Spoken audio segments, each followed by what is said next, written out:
with the old lady. She's got a little Stitch hoodie.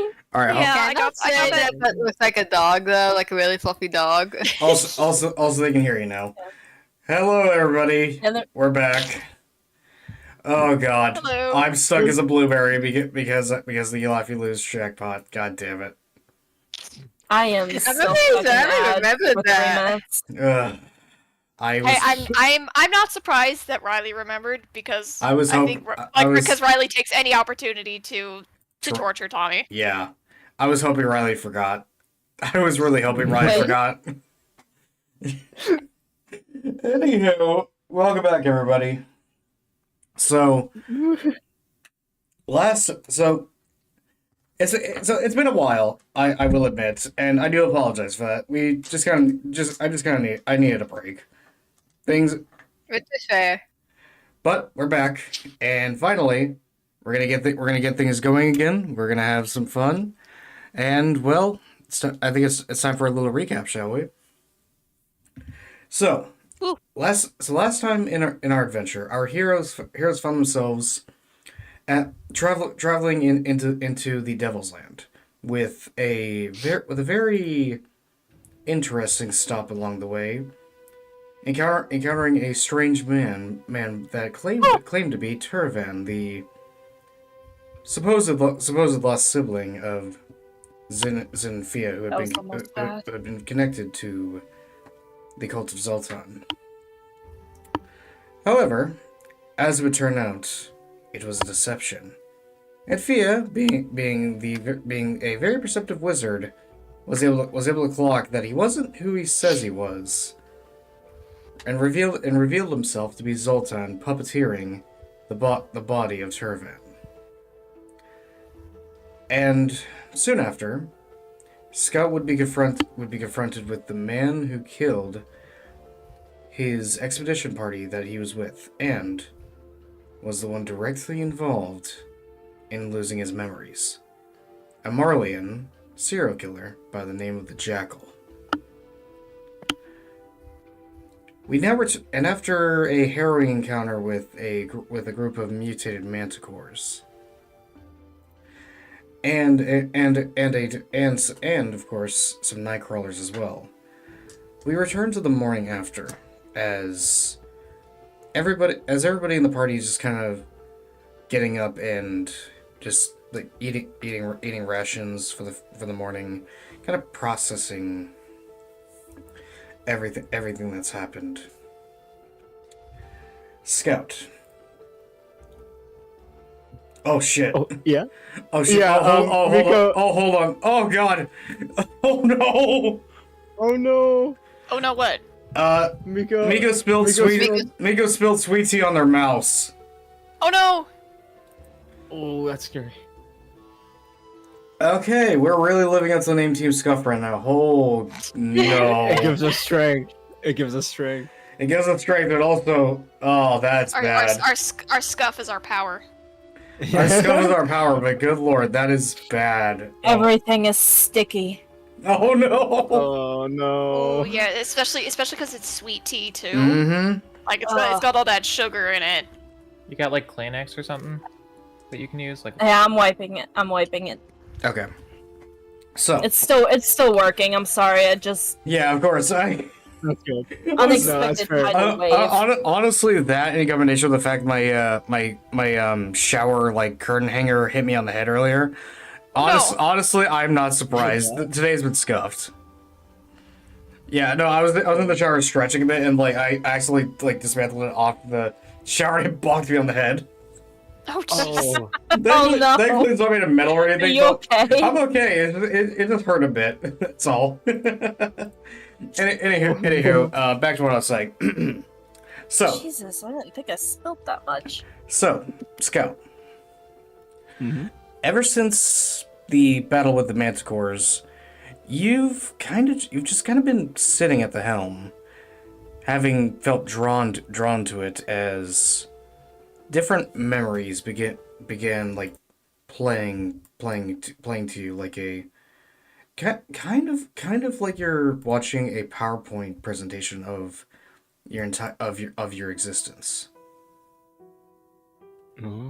with different points in your memory, like showing different parts of your life, and the parts in between begin like filling in to the details.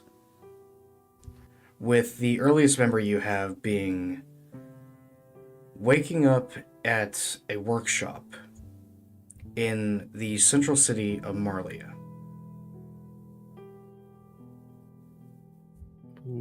And of course, the last two memories you remember before losing the memories you had before are, of course, the massacre of your companions. You floating down a river in a canyon, and a flashing of a green light. Necromancy. It's a possibility. Though, wait. Can you do necromancy on a robot? Who knows? I mean, Warforged are partially organic. Exactly. Hey, I got a question for you guys. Yeah. If someone likes giving someone else hickeys, does that make them a necromancer? Oh my god! Thank you, Mika. Thank you. Wait. We're not even 10 minutes into the session, Nico. We're back, y'all. We're not even 10 minutes into the session. I'm already pinching my temple. Is it would a spell-using vampire also be a necromancer? Oh my god. Oh god. Why? And we're back. Why? Necromancy. Why does I give you a high five from across. Call that a bad romance. Oh god. Oh god. They have a pet corvid. It's a necromancer. Oh my god.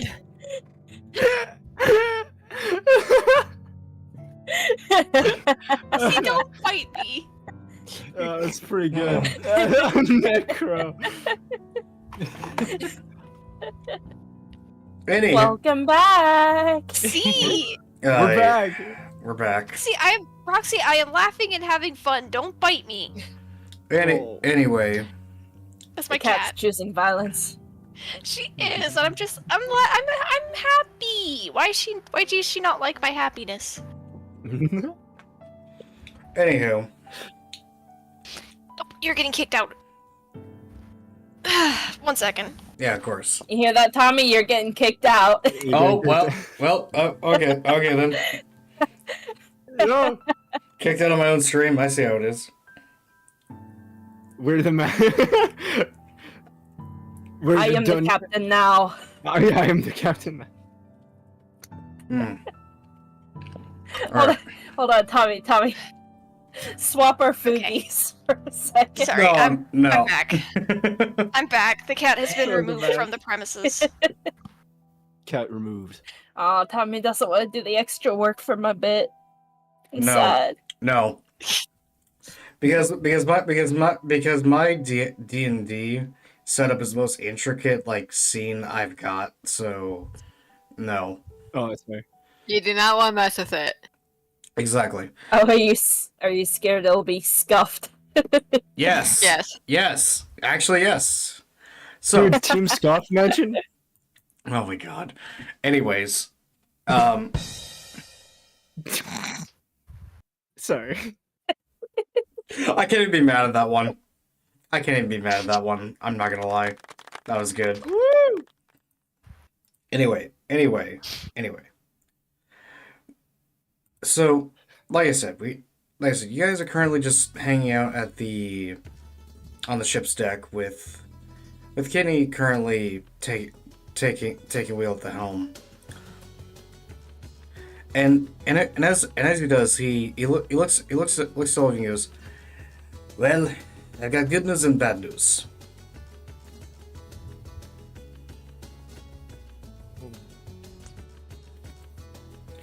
Good news, we're near the established territory. Bad news And is we have to take a stop.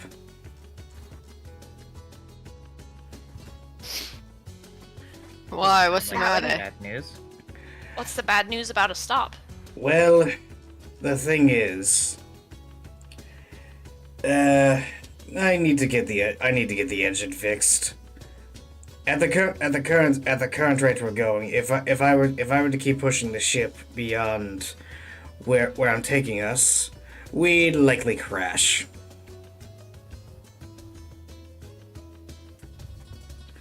So I'm going to be taking you to Ignis City for repair. It's likely going to take the whole day.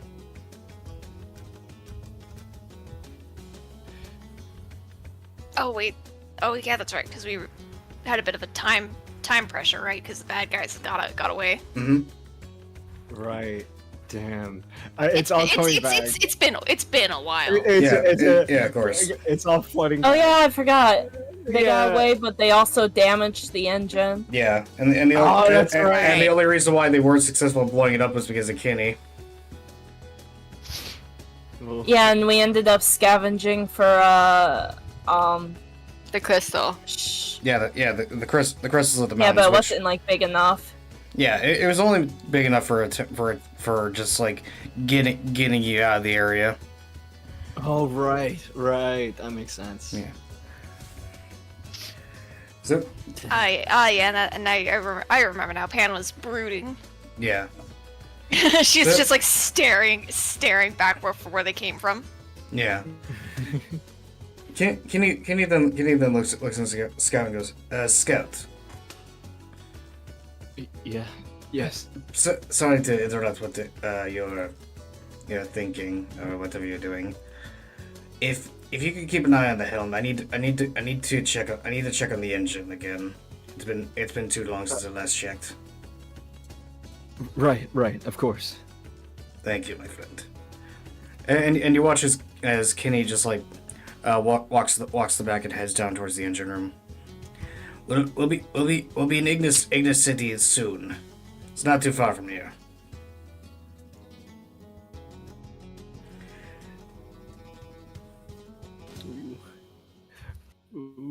So- Dude. I think we're mostly quiet because we're just trying to get back into the groove of things, you know? Yeah, of course. Yeah. So Yeah, sorry, I'm mostly quiet because I'm trying to remember how to do Cedric's voice. Yeah. I yeah, don't blame you. it's okay. It's okay. Yeah. So- If it helps, it was kind of very low and monotone like this. It was a lower pitched version of your normal Well, voice. yeah. My voice is just high. Yeah. I often joke that I sound like a teenage boy. I mean, yeah.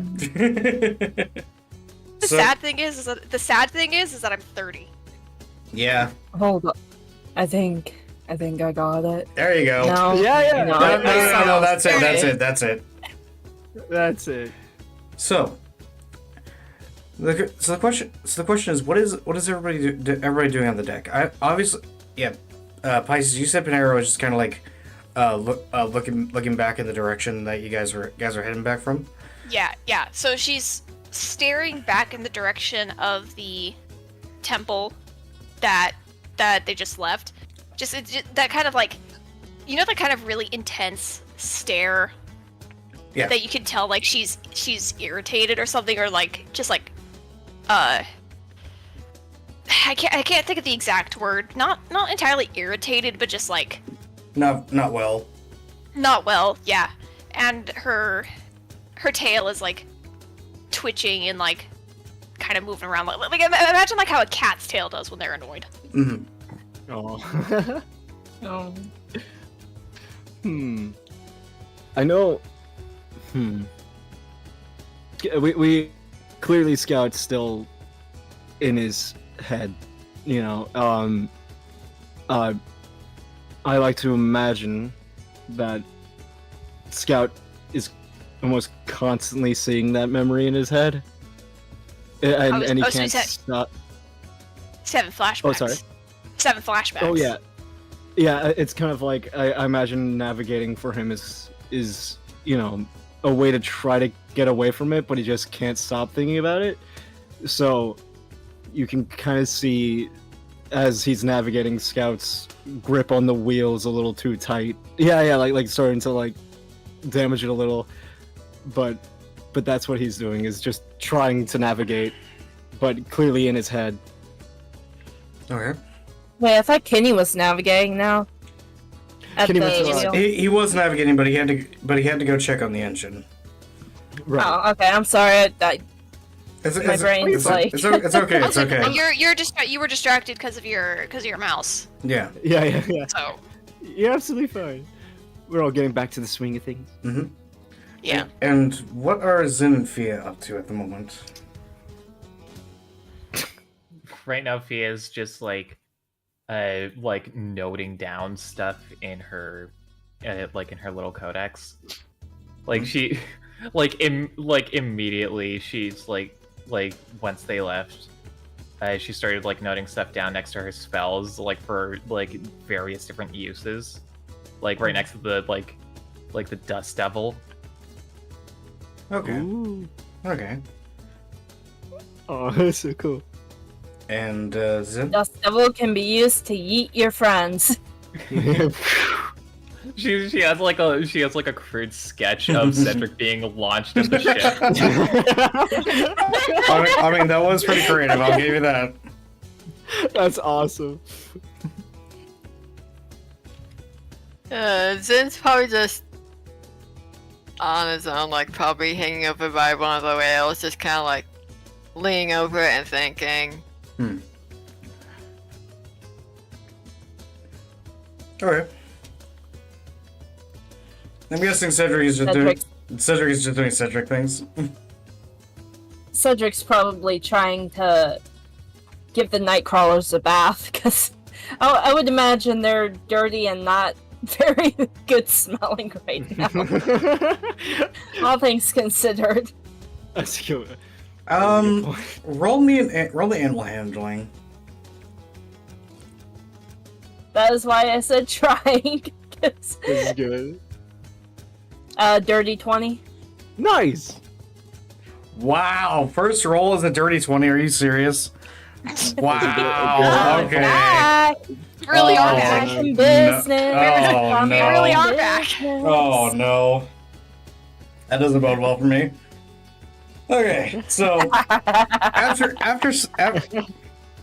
despite their lack of ever having encountered water, they were actually quite receptive to it Nice. and gave no trouble at all.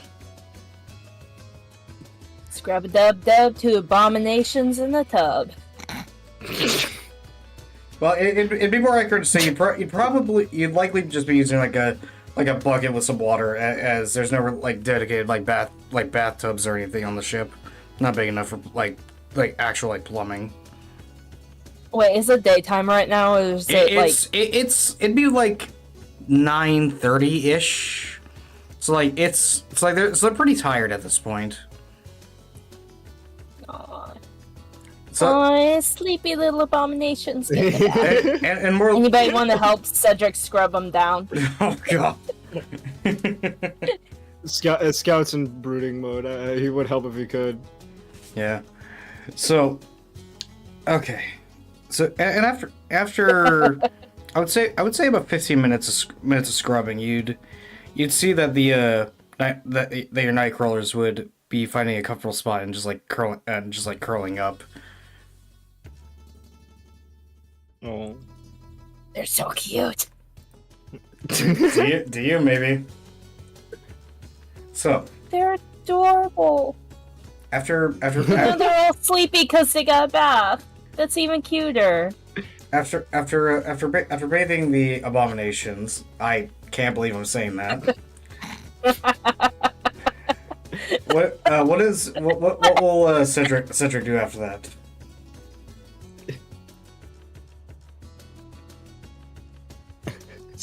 Sorry. Oh, and Ryza asked the question, Miko muted. Well, great.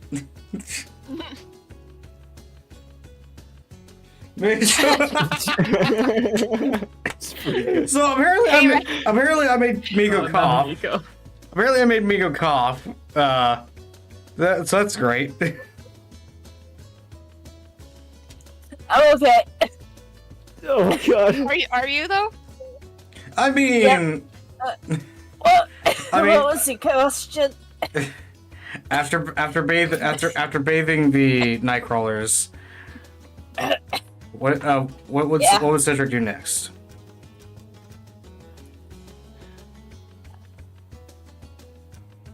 What would Cedric do?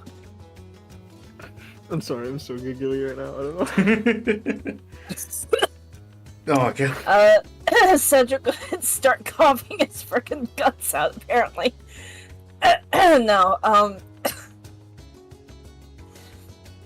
I guess he would just kind of wander the ship. Okay. I mean, he doesn't really have anything else to do, so... Okay. Makes sense. So, Sorry.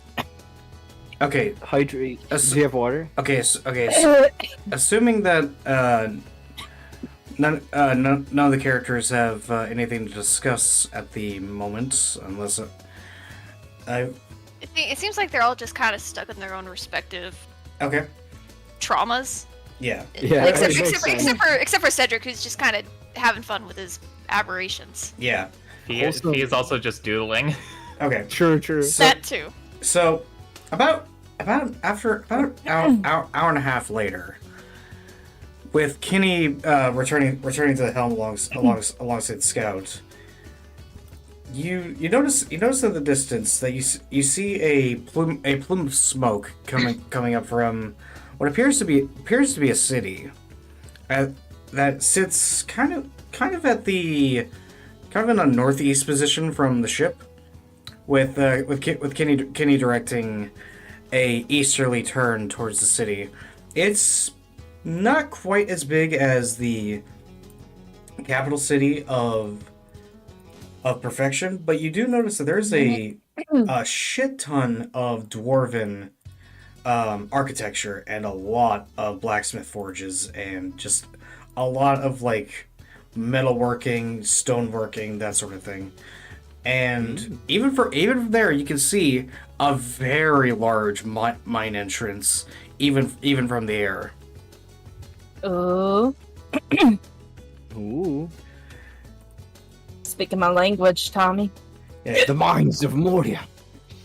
So Okay, now, oh, I have hiccup. no, Oh my god, I'm so sorry, Migo. If you've got any like peanut butter or Nutella or something, a spoonful of that will make your hiccups go away instantly. mm-hmm. That and also holding your breath tends to be a good one as well. I've never had that work for me. It's only the peanut butter that does. Really? Huh. Mhm. So, Yep. I get like violent hiccups. oh, gotcha.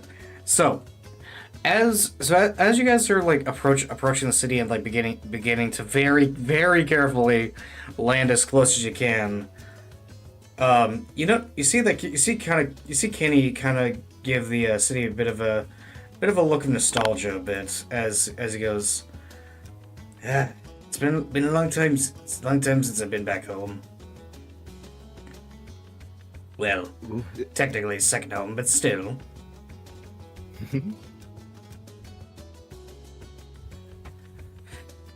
Well, Sorry, Sorry, I'm still a little scatterbrained. Because it's okay. It's okay. life situations. Yeah, no, I That's get. fair. Yeah, no, I get it. Okay, I'm back. Welcome back. Welcome back. I'm no longer dying because of Tommy. Yeah, For now. for now. Yeah, so Kenny then looks at the group and goes, "Well, once they get the repairs done, I'd recommend visiting Slyfin Tavern for the night. It's the best tavern in the city, and it's the largest.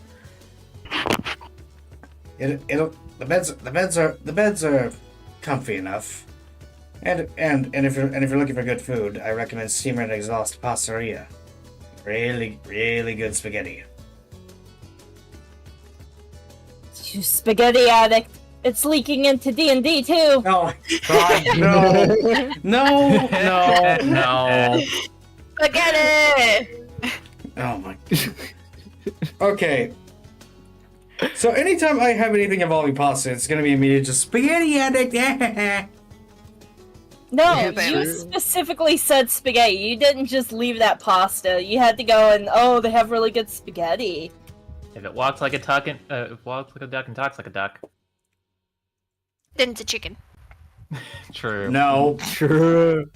Anyways, This is canon. God damn it. Okay. Sorry. But as you land on the ground, I need everybody to roll me a perception check real quick. Oh, Oh boy. Perception. it's been a while. Perception. what do you Okay, here we got? Oh, go. there you go. I got 6. I rolled another dirty 20. There's no Okay. fucking way. Nice. No, it's true. Well, It's true. I see it on the website. I got a 19. Yep. I got 13. 12. Okay. All right. So I heard Scout. I heard Pisces. And I heard Migo. What did you get, Beanie? I got a 12. Okay. So Cedric, Panera, and Scout, you three notice that next to the ship, to the right of you, you notice that there's something weird going on in the air near the ship, like a strange rippling, like energy, kind of like building up, and it's getting larger and larger and larger. What? Until the energy begins to glow with an ethereal golden light. Cedric's gonna throw his shoe at it. And as soon as you do, you notice that Cloud is exiting from this wall of energy, and you watch. I need you to roll me an attack roll. By the way, did you actually mean to throw your shoe, or were you just saying that? Okay, yeah. Let me clarify. Did you mean to throw? Yeah. Did you mean to throw it, or was that a throwaway line? The bad thing is okay, I have to double down. I meant to throw it. Okay. All right. So that tells me originally no, but now yes. All right. Go ahead and No, Go I ahead. would never hurt Cloud. Go ahead. And, I would hurt anybody Go- but Cloud. go in ahead. this way. Go ahead and roll me an attack roll using your dexterity. Commit to. How the do I do that? Just click You dexterity. just roll. Ju- you just- just roll and then add your dexterity modifier. Yeah, just roll your dexterity modifier and we'll count that. Oh no, I rolled a 21. Oh no! Oh my god. The one time your high rolls is not good, right? So No, Cloud's like So- one of his moms. so So like, I don't know how you managed to load virtual dice, but somehow you managed to do that. yeah, so Cedric, you watch in horror as instinctively you threw your shoe at the strange ethereal light, and you end up hitting Cloud right in between the eye stalks. Bonk. Hold on, wait. We need like cartoon bonk sound effect. Oh, if I had it, I would use it. Just boom, Oh god. and you just kind of watch her just like reel back a bit, and she like shakes her head in confusion.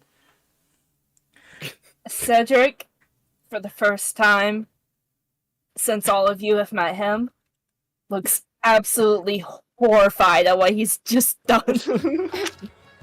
The poor boy. So, Oh, so, and for those who may not remember Cloud is a very friendly flump that is Cedric's best friend, and he proceeded to hit her right in the face. And she's also like his adopted mom. Yep. So She's been with him through a lot.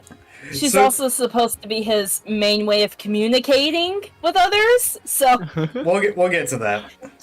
So you watch as she just kind of like looks up in confusion, and then begins like floating up to the ship. Cedric's gonna book it to his room.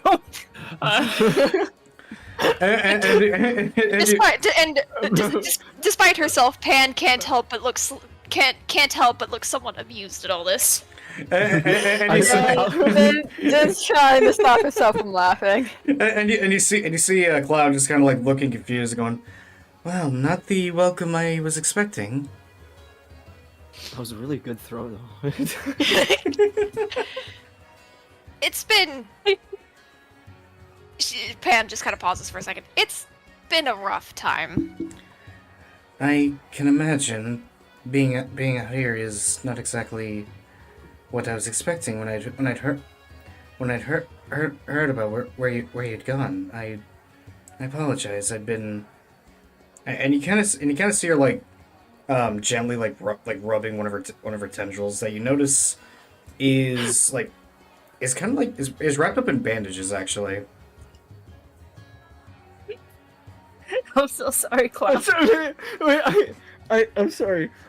One more thing. I love the idea of Cedric taking off his shoe, throwing it, and just running back without the shoe. Yeah. It's probably what I did. He's currently hiding in his room, one shoe on. So as I said, like she's kind of like rubbing one of her tentacles, which immediately you guys notice that like the bottom half of it is wrapped up in like white bandages. I've been busy, unfortunately. I meant to write a letter to Cedric, but before I could deliver to him, you were gone. What happened?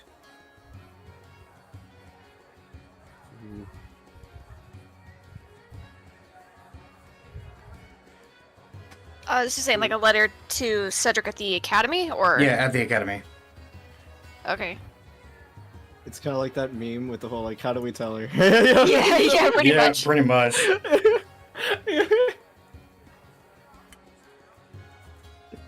How do we bring it to her, or something like that? If Pan just kind of does that. You know the kind of like. You know when you have to tell someone like really bad news. Yeah. That exhalation. I don't know if my mic picked it up. Yeah, of course. Oh yeah. Exasperated. that one. Yes, that one. That just kind of like. Yeah. She's like, okay. Well, she just kind of pauses and just like she's just trying to think over her words because she doesn't entirely know how to say this. And briefly, she actually kind of wishes that she had Cedric's bluntness here. Oh.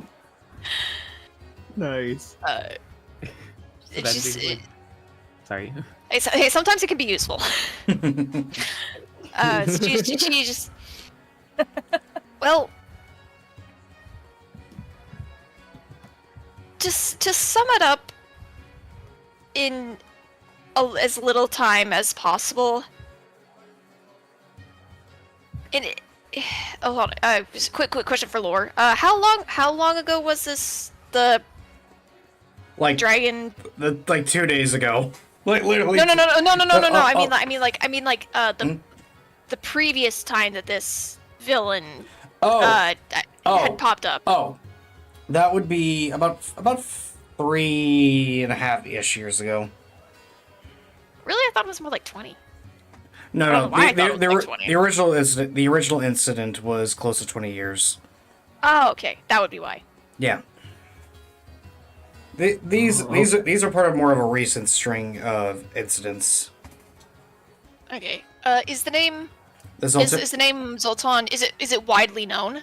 Yes. His name is Okay. His name is most definitely widely known. Also, By Cloud. also, as Miko said, don't forget to add 50 gold. I'm doing that right now. Right? Isn't it 50 gold? Yeah, it's 50 You gold. said- It's 50 gold because of the deal that that Cedric and Fia made with the tavern. Right. Oh yeah. Okay. Hey, sorry. So Pan just kind of like pauses, and then just kind of like. Long story short, Zoltan is back, and we're wrapped up in it. You kind of see Cloud give it like a look of horror and goes, "Oh, gods, no, again." I'm sorry. No. A lot has happened, and I didn't know how to say it otherwise, rather than just straight and to the point. You kind of see her ponder for a moment and goes, Was there mention of a green dragon? But there was, right? There was. The mention of Toxicos. She kind of like pauses for a moment and goes, Don't tell me. Is Toxicos still alive? He's not, right? As far as you're aware. Okay. Sorry, I'm still trying to like remember all of like the lore and world building. So I'm sorry if I'm asking too many It's questions. okay, it's okay. You're actually like reminding me as well, so you're asking the much needed question. Yeah, no, it's okay, it's Oh okay. no, Cool. Phew. I just remembered we have 2 frozen dead bodies in Fia's bag of holding. Oh my god. Yeah. Thankfully, they'll safe frozen, but still. It's just, Okay, I'm so, just so imagining. Oh no, sorry. Continue. I'm just imagining that like Fia, I'm just imagining that Fia was like too, like in like, just too engulfed in her in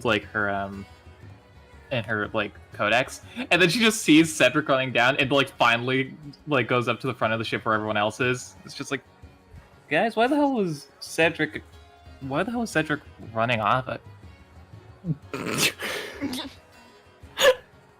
Running off with only 1 boot on because he Oh, wait, wears 'cause- those long boots.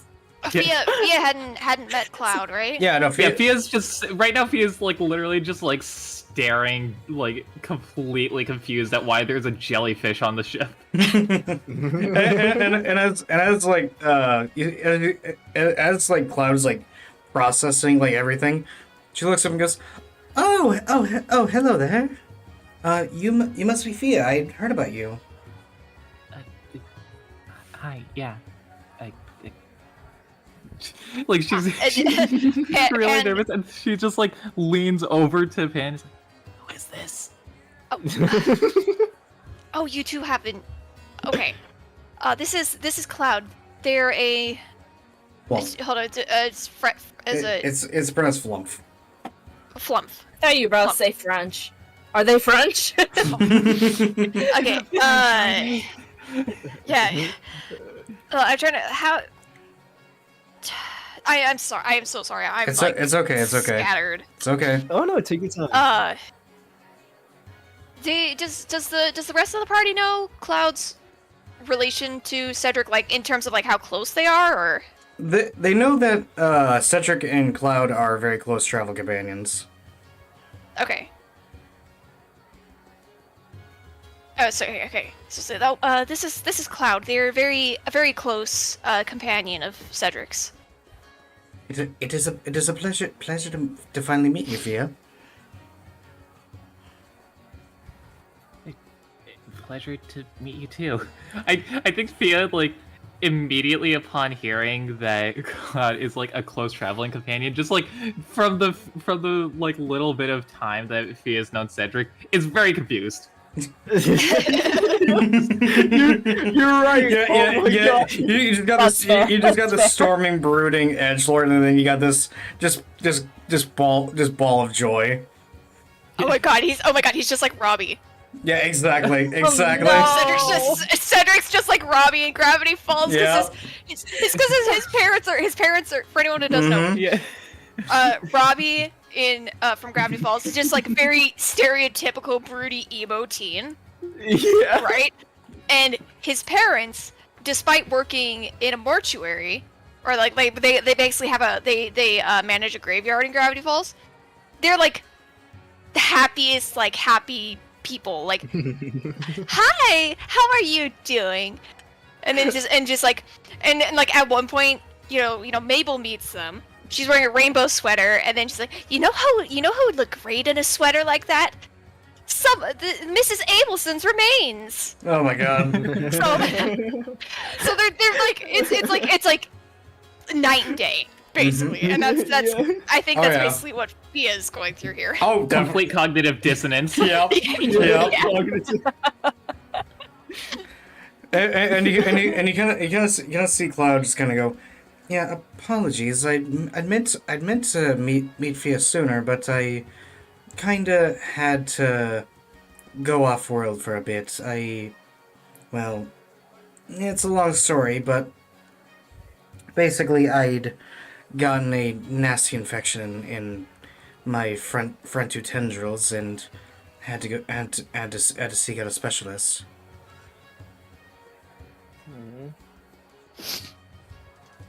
And when I'd heard you were in Texas, well, I had to employ some help. Pan kind of looks at Cloud with a little bit of concern. I hope everything's all right. Oh, I'm fine. Although, and you kind of see her like lift one of the left tendril, and you notice that it's the one that's bandaged, and you notice that's a tad bit shorter than the rest of her tendrils. Ooh. Couldn't Oh dear. save this bit of it, unfortunately. But I'll manage. All this and Cedric co-cocks her in the head with his boot. Yeah, and then you just kind of have her, and then she like looks around, goes, "Oh, speaking of Cedric, where is he?" I think he went down below. She kind of can't help but smile a little bit. He looked quite horrified for hitting it with his shoe. And you kind of see her like lifting one of her tendrils, and you see the shoe just kind of like floating in the air with psionic energy surrounding it, and goes, "This one." Yeah. She can't help but like start laughing a little bit. Yes, that one. I'm sorry. It's been a very chaotic time, and sometimes it's hard to tell friend from foe at a distance. Trust me, this is not the worst thing he has thrown at me. Now Pan just kind of looks like bewildered and very amused. Yeah, Thea immediately takes that as as just Cedric hitting Cloud, because she has no context as to what the relationship is, so she's just terrified at what the means. If I had to tell you guys what Pan imagined is she knows that Cloud and Cedric have known each other for a very long time, right? Yeah. She imagined little baby Cedric and Cloud having to change baby Cedric's diaper. Oh. Oh. Oh no! You can connect the dots from there. I imagine Scout in his head's like, oh, that's how we got good aim. So then you watch as Cloud like begins floating down towards the back of the ship and goes, "Yeah, try to deal with Cedric when he has the flu. He has the worst snot rockets in all the realms." At that, Pan just doubles over. Cloud, no! Just shaking in silent laughter. Kyle. This is despite herself, she can't help but laugh at that.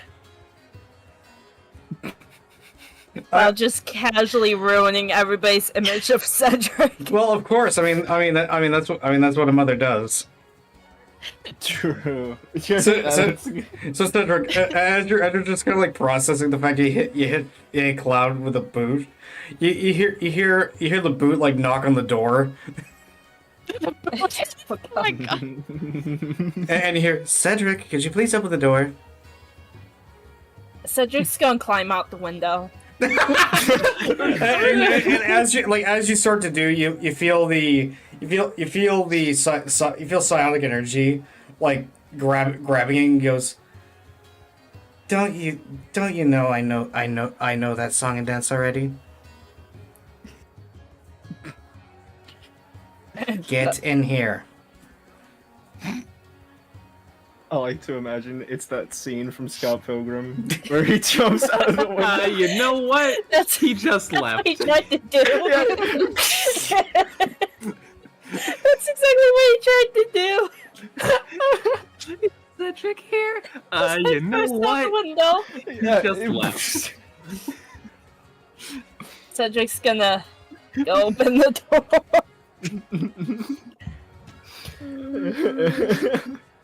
As you do, first thing you notice, the Cloud hands you the boot and goes, next time, wait until you see who it is.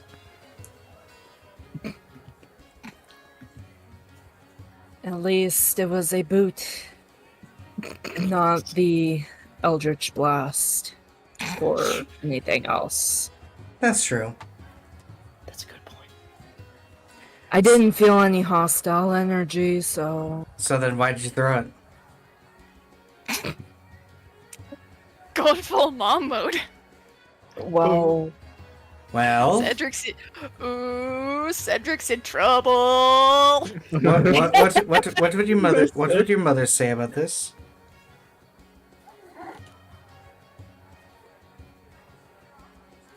Can everyone else hear this, or is it just between Cloud and Cedric? No, it's between Cloud and Cedric at the moment. Okay. I would like to imagine that they're able to. Just Yeah, over here. just like overhear bits of it. I imagine the rest of the party would probably like listen in, just see what's happening. Yeah. Imagine just Thea using Blink to like listen in. Oh god. Or that Wow. what was it? Was it Misty Step? Oh yeah, Yeah, Misty. Be stealthy about it. Listen in, but try to be stealthy about it. yeah. Everybody's just watching the drama unfold right now, just eating popcorn. So It depends on which mother you are speaking. yeah, that may be true, but still, what do you say, Cedric? I'm sorry for hitting you with a boot. Thank you. I'm sorry I didn't get the chance to tell you about what had happened. You had already been gone when I had tried to deliver the note to you. It's fine. And as she's talking, you do, as she's finishing talking about that, you do notice that the left tendril is shorter than it was before, with some bandages around it. Did someone hurt you? No, Besides Cedric. no, Cedric. Besides Cedric. No, nobody hurt me, Cedric. Well, no person did necessarily. You know how flumps like myself have cartilage skeletons and you have bone? See, sometimes flumps we Sorry, for some reason my mic just quit working. Oh, no worries. So she goes on to explain, well, you see, much like you, flumps can get infections similar to yours, but in my case, the only part of my body that can actually get infected is my cartilage skeleton. And, well, let's just say, while you were in Torrejando, I kinda bumped into something a little sharp, and it didn't clean properly, so it kinda got infected.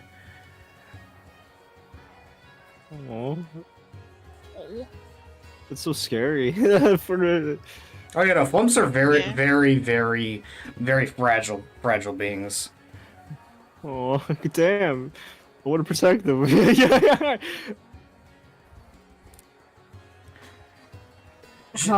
How did you get an infection? I'm sorry, I'm still trying to Yeah, it's okay. Cedric's voice. It's okay. It's okay. You're good. You're good. It's okay. It's okay. How She- did you get an infection? She goes on to explain. Honestly, I don't know how it happened, but it did. I had to go off world to go see a specialist. Off world. Yes. Don't worry, I didn't go alone. In fact, a friend of the academy offered to accompany me. What about Mother and Mama? Where were they? They're still back at home. Where were they when you got hurt? They were still back at home. I'd gotten hurt at Drakkonus. So it's Merle's fault. No, it is not Merle's fault. Honestly, it was my own. I was distracted and I wasn't paying attention. The only one to blame is myself. But I'm better now. Sure, I Can't let Cedric get mad at one of his boyfriends. sure I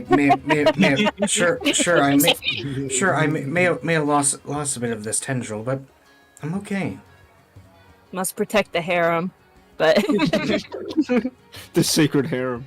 Oh god. the sacred harem! Oh god. Oh. I hate The that. heavenly harem. I hate that. Heavenly. I hate that. Heavenly harem. Anywho. Those two words don't really fit. Anywho.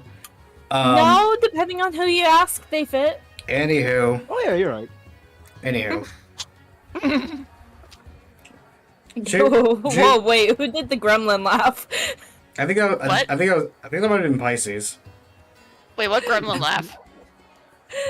Somebody did like a Oh, that was me. Yeah, I was gonna say I thought I recognized the laugh. That was Pisces. Like I know Pisces laugh. To be fair, I've been laughing a lot this session Yeah, so far. So Yeah, exactly. So you see, and Cloud goes on to say, so don't be mad at anybody, okay? There's no need for it. Have you been Cedric kinda oh my god. No, Jackie! Oh god. What? This Cedric Isekai God. anime is pretty interesting, not gonna lie. Oh my god. Oh my god. Oh god. I got reincarnated into Drakkonus Academy and got a boy harem help. I would have just called it reincarnated as an edgelord. That too. That's a good one too. Anywho. That's a really good one. Anywho. I was reincarnated as an angry boy. It's an angry boy. He's angry wingy. Anyways, Cloud goes on to say, but the wizard who helped get me to the specialist, he was kind enough to cast a dimension portal to you. So here I am. And then I hit you with my boot. Yes. But Cedric, I have to ask. Did you find him?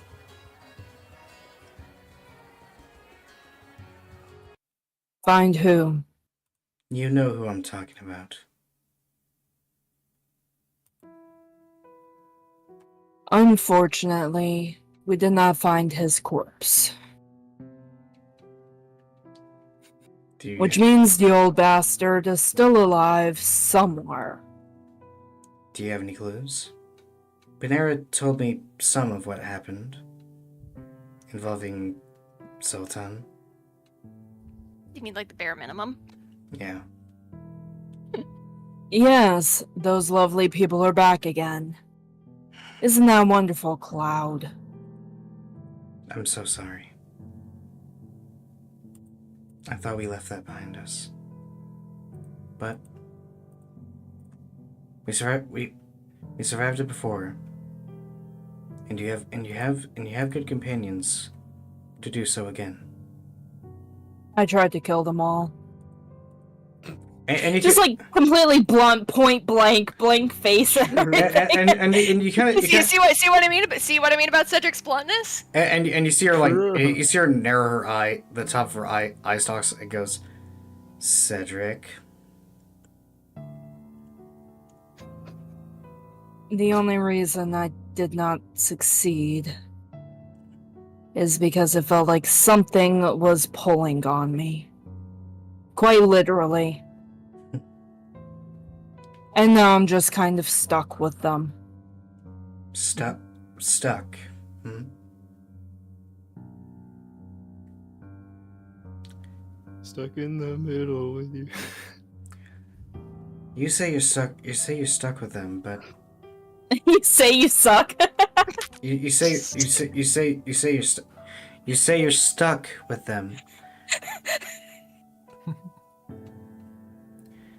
But I've heard what you've done with them. I wouldn't say that you're stuck with them. Besides, what would that mean for me? Are you stuck with me, Cedric? Oh, snap. You know, you and the rest of my family are completely different. Are we?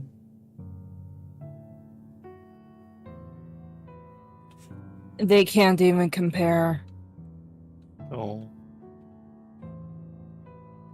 Or maybe you're just not giving them a chance.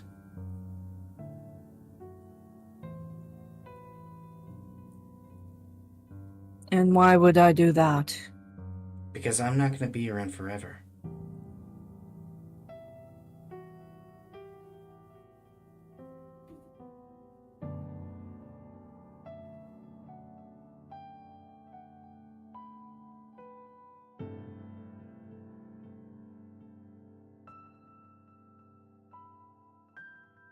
Silence. And as Wow. as she just kind of like looks at Cedric, she like she goes over and wraps her tendrils around him, giving him a hug. Oh.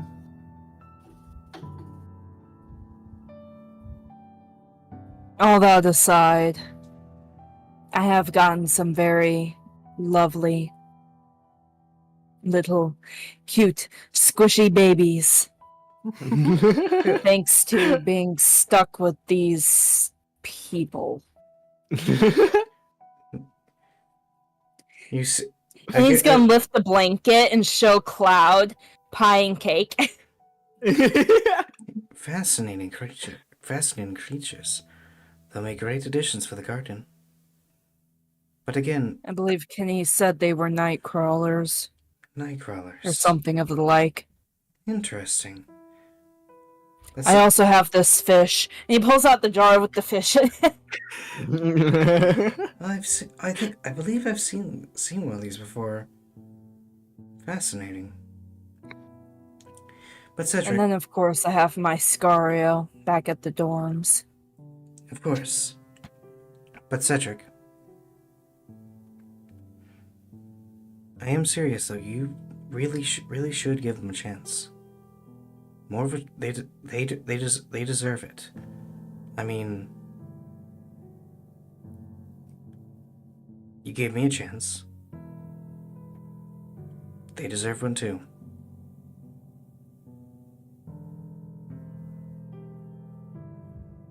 Things were very different when we met, Cloud. Maybe, but that doesn't change the fact that you should, especially at a time like this. Tommy, the ads have started to play. I get that. There's ads. I'm sorry. So we're The gonna, way. so we're gonna go ahead and take a quick BRB. It sounds good. That was very in character.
what a team-based.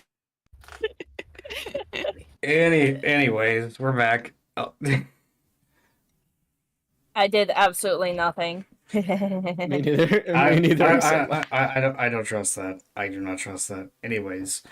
Anyway, Also, kind of finishing up my thoughts. Also, Raze, Yeah. you're gonna fall in love with MK if you watch the show. Ooh. The main character. His name's just MK. Like, All I like is his eye already. It's also He's- his actual name, but I don't think it's ever actually said. no, it's a joke that his actual name is something like really ridiculously long that no one like says. That's It just great. goes right to him. Sorry, I didn't mean to keep going. I just want to finish up my thought. It's okay. It's okay. Anywho, as I was saying, Cloud, after looking at the creatures go, Cedric, I'm serious though. You should give them more of a chance. I mean, after all, the things you've all gone through together.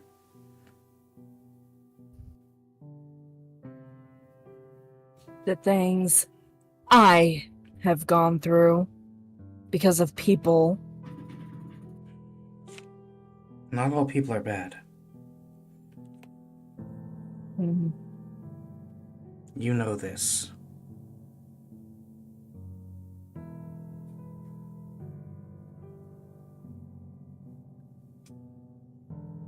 The only thing I know for sure is that these people are very determined to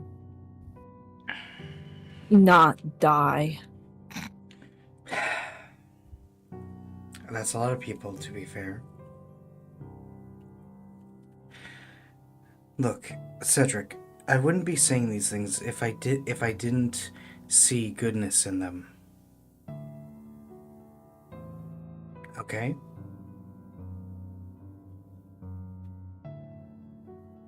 You know I have the best interests for you in mind. I'll tell you what. I'll gather them up and put them in a cage No. and have them go through the exact same things I had to. No. And if they can survive No. till the end, then we will be friends. Cedric.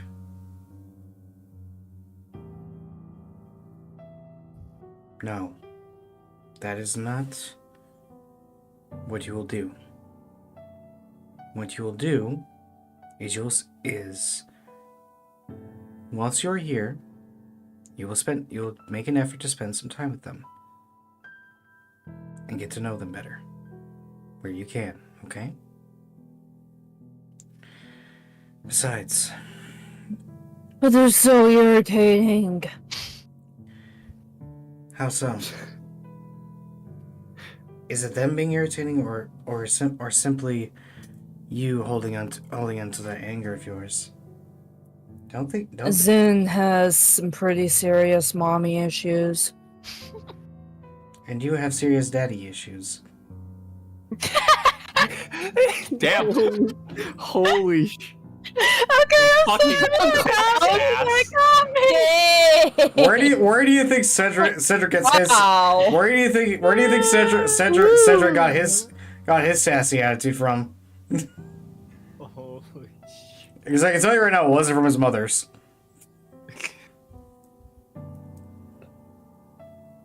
My issue with my father is that I would like him to be dead.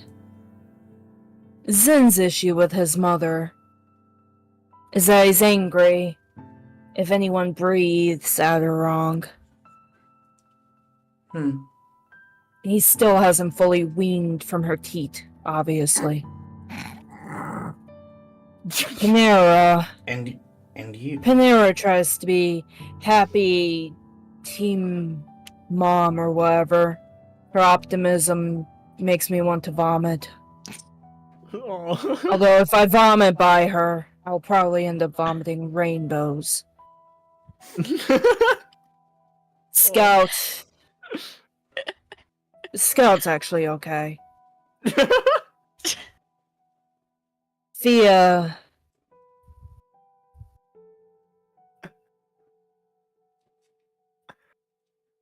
Thea's a bit like a abandoned wet cat, so she's okay too.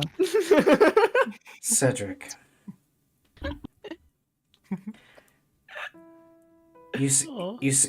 First you say, look, I'm just saying, Cedric. If you keep looking at negatives, all you're going to see is negatives.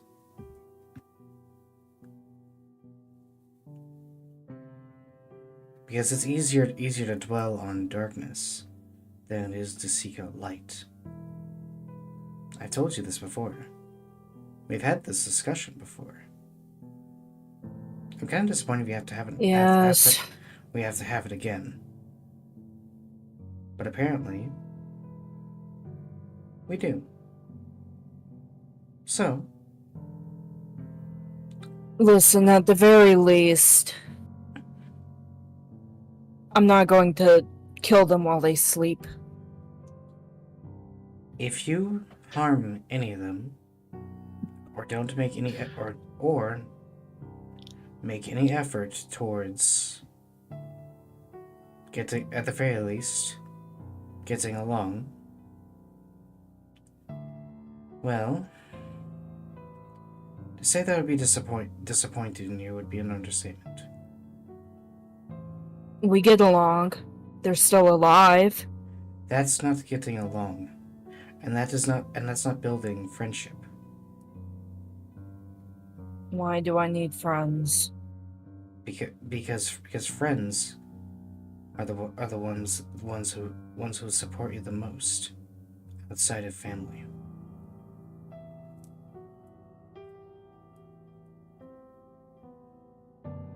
They aren't just a relationship you add on to the others. They are something you need, something every sentient being needs for survival. And you know that.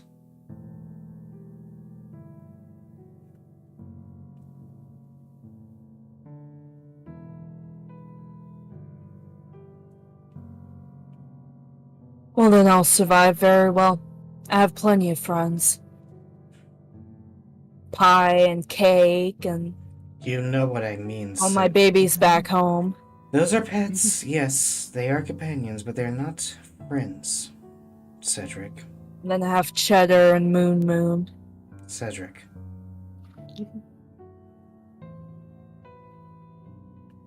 If you're not going to do it for yourself, if you're not going to do it for yourself, then do it for me at the very least. Oh snap! Pulling out the big guns You now. want me to become friends with Milk Boy, Rainbow Vomit, Scout, and Wet Cat? You know that's not their names. But yes. Well, except for Scout. I want you to I want you to try. Actually, try. If for nothing else, for my sake.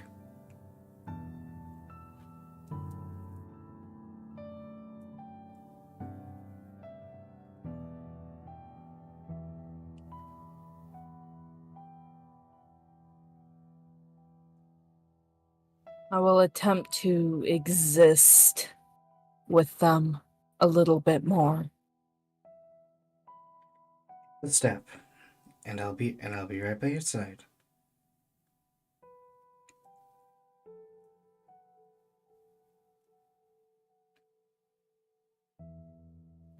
No, it's fine. You don't have to be right by me. I already said I would not stab them. And you kind of see her smile and goes, "Yes, but have you considered the fact that I missed you?" Aw. Oh. Okay, I will concede to that point. Good. Good. Otherwise, I might have to embarrass you more. More? And you kind of see her smirk a bit and goes, "Yes, more. After all, you know that boot wasn't the worst thing you've thrown at me. For half a second, I thought you said boob, and I was like, what? The boob. Well, I mean, he probably has thrown, corpse boobs before. All things considered. Oh my god. I'm sorry. That was one of the most cursed things I think I've ever said in my life. I don't even know how to respond to that other than moving on. So after that discussion, everybody up on the deck notices that Kinney is exiting the ship and heading off to grab supplies. Cedric's jumping out the window. he's He's just jumping out the window. he's just jumping out of the window. He's going for the town. He needs a drink after all this. Okay, so so are you trying to be sneaky about it, or are you just like full, just like don't care, get me off the ship, just jump out? Full Scott Oh, Pilgrim. don't care, get me off the ship. So everybody on the deck, like after like noticing like Kenny like exit the ship, you hear thump, and you just see Cedric just dusting himself off as he had just jumped out the window. Was there glass that shattered? No, thankfully not. Because that would have been funny. Oh yeah. It's comedic effect. Just like stand up, brushes some broken glass off himself, and just walks off. I imagine the glass was already broken for the first time he tried to jump out the window. Yes. Oh yeah. You know what? Yes, that's it. That's canon. Beautiful. So That's amazing. Oh my god. all right. So now the question is, what will y'all like to do? I get was the place Kenny recommended? Wasn't it the tavern? So he recommended the Slifen Tavern for drinks and staying at the inn. There is the Stammer and Exhaust Posteria. But also, from where you guys are at, you can see a very large smith and forge to the right in the sort of like southeast direction, and you see a building that looks. You also can see a building that looks a lot like a large library to the northwest. Ooh. With Steamer and I know where Pan's going. with Steamer and Yeah. She's got to stop failing those history checks, man. with Steamer and Exhaust Posteria being directly north of the ship, and the Slifen Tavern being next to the Posteria. Cedric's making a beeline for that tavern. Okay. Okay. So all right, Cedric's heading for the tavern. Where is? I'm guessing Panera is going to head to the library. Pastaria does sound tempting. I do love me some pasta. It would be cool. Oh, You want to be a spaghetti addict like Tommy? What? God. I'm missing some context here. It's a long-running joke that I'm a spaghetti addict. I mean, for me, it's Alfredo. I mean, they do serve Alfredo. And I will. Does it have shrimp? Does it have shrimp? Well, Panera Well, is. you'll have to see. You have to see. Well, Panera is deciding on that via immediately like cast blink and just like beelines for the library. Okay. So then Zin and Scott, where are you two heading?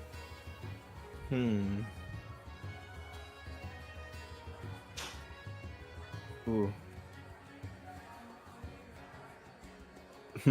I guess Scout's going to the tavern too, but not for a drink. Yeah. Okay. Is it just to keep an eye on Cedric? That and something else, but we'll see. Okay. Oh. Okay. And Zin? Zin is also going to the tavern because he does need a drink after what happened. Fair enough. Okay. Come on, Milk Boy. And we're open, Erica? She's gonna go to the Posteria. Okay. I assume it's. Nice. I assume it's been a while since they had like a full meal. Yeah, exactly. You've mostly just been having rations for the most part. Yeah. That's a good point. Yeah. So like- she's going straight to the Posteria and is gonna get lost in like a gallon bucket of shrimp Alfredo. Okay. So I am gonna shift perspective to Panera first, as this is actually a pair of NPCs I've been looking forward to introducing for a while. Ah, so that's why you said it would be interesting. Yes. So Steamer Exhaust Pastoria, it's a relatively modest little restaurant. Not too big, but not exactly small. It's the immediate interior is very like machine and mechanic themed, with lots of different steam pipes, kind of like lining the walls, cogs, and just all sorts of just like machinery, just like lining the walls. So it's a literal spaghetti factory. Yes. Quite literally a spaghetti. Beautiful, but I love it. It's quite literally a spaghetti Nice. factory. And Nice. and as soon as you like walk in, like start like looking for a table, you hear, "Oh, a customer! Hello there! Give me a second, I'll be right up with ya." And immediately you hear like the sound of like drink, the sound of metal, and like you can hear like cogs like very loudly like whirring. She's just kind of like looking around, trying to figure out where all the noise is coming from. And from around a corner, like that leads to the kitchen, you see a very tall and lanky warforged with a wide torso and a pair of steam exhaust pipes on his shoulders. He appears to be made primarily out of metal, though the face is made entirely out of wood, with the wood being a lighter colored oak, and with a pair of glowing orange eyes. He has a bit of a somewhat like skeletal looking like pair of mandibles. They kind of like flop up and down as he speaks. Hello there. My name is Steamer. Good to have you here, stranger. Welcome on in. Hello, thank you. Well, what can I do for you? You want some spaghetti, Alfredo, ravioli? What are you looking for, huh? Does the Alfredo have shrimp in it? Well, if you wanted to have shrimp, then I can certainly procure that for you. Then I am sold. Alrighty. Oi, exhaust! Get your lazy butt up and get this customer to a table. Yeah, sure thing. Give me a second. What are you doing? I'm roasting. You're a warforged, you frickin' dote. Fine. Was it out of character? But was that resting or rusting? Resting. Rusting is also applicable. And you hear a similar like cacophony and noise as a very shorter Warforged approaches you. He's very bulky in appearance, like being around the size of a dwarf, with similarly made out of metal, with this one having a pair of blue eyes, and he's wearing what appears to be a dyed dwarven vest that was dyed with a particular light blue color. He gives a wave and goes, "Howdy, hey, I'm exhausted. Follow me. I'll take you to your table." Lead the way. He leads you over to the table and goes, "All right." He said shrimp Alfredo, right? Yes, and possibly some ravioli later, because that also sounds quite delicious. Jeez, you skipped. All right.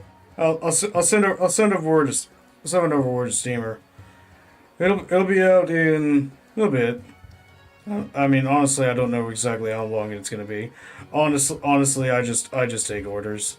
My Man. brother's the cook. I wish I. Oh man, part of me wishes that I did go there because it would. Because it would be interesting to have Scout talk with more warriors. But damn. I mean, the opportunity may come about. True. And you can't see Exhaust just like walking over to a chair and just like plops his big self down after handing Steamer a note with your order. And I'm honestly surprised y'all haven't caught the reference, because there is a reference there, but I'm not gonna say it. It's escaped me. I'm trying to think. Sorry, what happened? I completely. All I'm gonna say is the blue eyes are a big blue.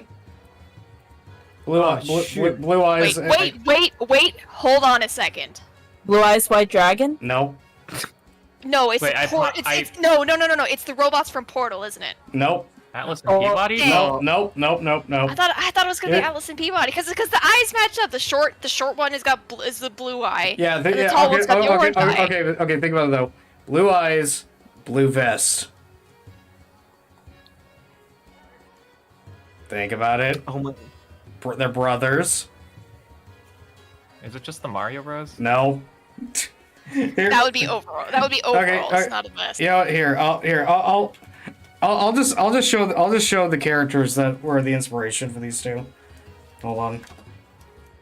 I can't wait to be like, oh, because it most likely escaped my brain. I Okay. can't remember. That's Nope. literally Atlas and Peabody. Nope. These two. Oh, you're right. Oh my god, the spaghetti! I should have figured that out. Yep. Sans and Papyrus. Yep. Sans and Papyrus. So. I suppose I didn't catch it with papyrus and a thing with spaghetti. Yep. Oh my god. I even said my skeleton God. like mandibles that like go You're up and right. down. I was Oh like my trying to be subtle but also not at the same time. Oh my, that's a good one. That's a good one. I see that Pan is in for an experience when it comes to the pasta, then, right? Oh yeah, you are. if it's anything like Papyrus's cooking. So as you're like waiting for the cookie, you just hear a cacophony of noise and going, blaze the shrimp is taking flight. Exhaust, help. No wait, I got it. No wait, I think I got it. Very amused. And after about like 10 to 15ish minutes, you see that Steamer brings out this gigantic bowl of Alfredo and shrimp, places it on the table, and gives a cordial bow and goes, enjoy your meal, customer. Although I totally forgot to ask your name. I'm sorry about that. My name is Panera. And thank you. I will. Panera. I never met a gem dragonborn before. That is what you are, right? And you're not just a blue dragonborn. I'm miss species. What would be the term here? Misidentify? Miss species? I don't know. Misidentify works, but no, you've got it correct. Gem dragonborn are fairly rare. Ha! I knew it. You owe me 5 gold, Exhaust. Yeah. I love them. I had a bit of a bet with my brother that you were a gem dragonborn. He didn't believe me. and of course, he kind of just like see him like do a bit of a dance. He goes, "Yeah, I was right yet again." And while this is happening, we'll go ahead and transition over to Fia real quick. So Fia, arriving at the library, you of course immediately notice that this place is very dwarven in architecture, with a big emphasis on like stonework and marbling, with the walls themselves being made from a very unique rock, a different type of like rock construction you'd never seen before. With the rock being a mix of like a dark grayish white with some accents of gold. And the floor itself is just made up of straight up marble. The actual collection of books themselves is very I wouldn't say modest, but like it's not as big as some of the other libraries you've visited before. But a lot of the tomes seem to have a focus on a mixture of dwarvish history, draconic lore, and also seems to contain a lot of different diaries from different explorers as well. Ooh.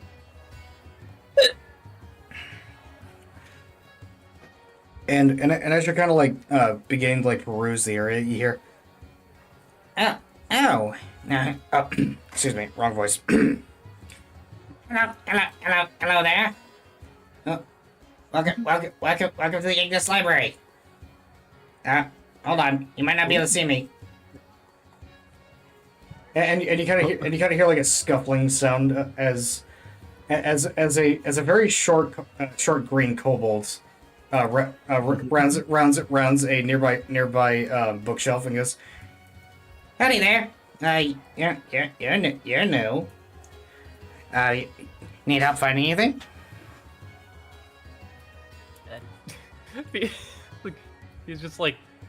Fia's just like staring. She's never seen a kobold before. Hmm? What's wrong? Never seen a kobold before? She's just staring. She's just like, is this a dragonborn? You kind of see the kobold turn its head and go, "You okay? Calm down, Cosmic. Our friend here probably has never seen one of your kind before. You're not exactly common." And you see a well dressed dwarf enter the room with a Just imagining if as the kobold is turning around to look, Fia is reaching her hand out to poke and then just completely misses as he turns around. Yeah. So the dwarf that enters in, he's a bit of a stout dwarf with a handsome face and dirty blonde hair. He has a very bushy beard that's tied together with a pink bow tie, like just little beard bow tie type thing. And he appears to be wearing a cloak that appears to be made from white direwolf pelt. Sorry about that. Kazmak, they have a bit of a tendency to get very excited when it comes to new people.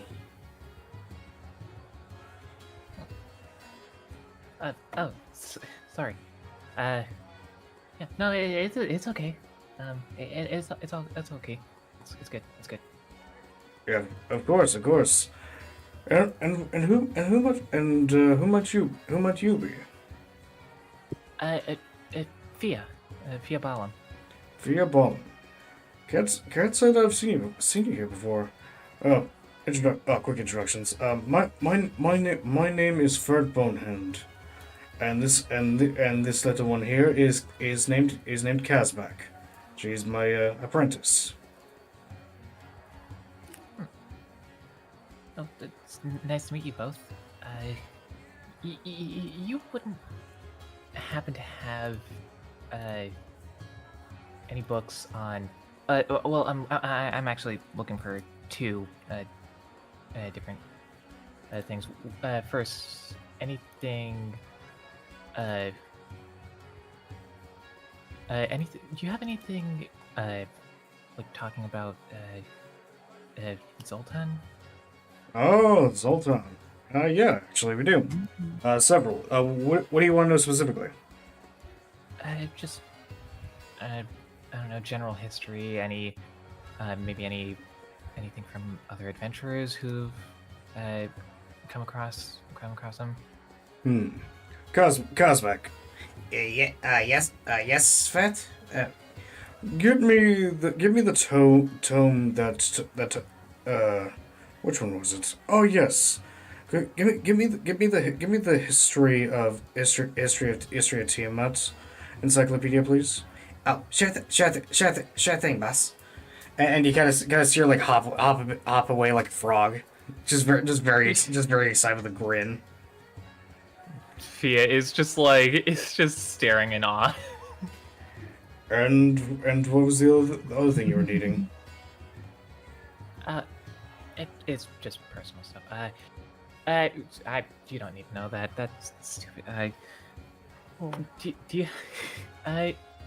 you happen to have anything on maybe, I don't know, like infernal beings, maybe ice devils? Ice devils. I don't know if we do actually. Although personally, I've had some run-ins with ice infernals back at home. Perhaps I could be of help there.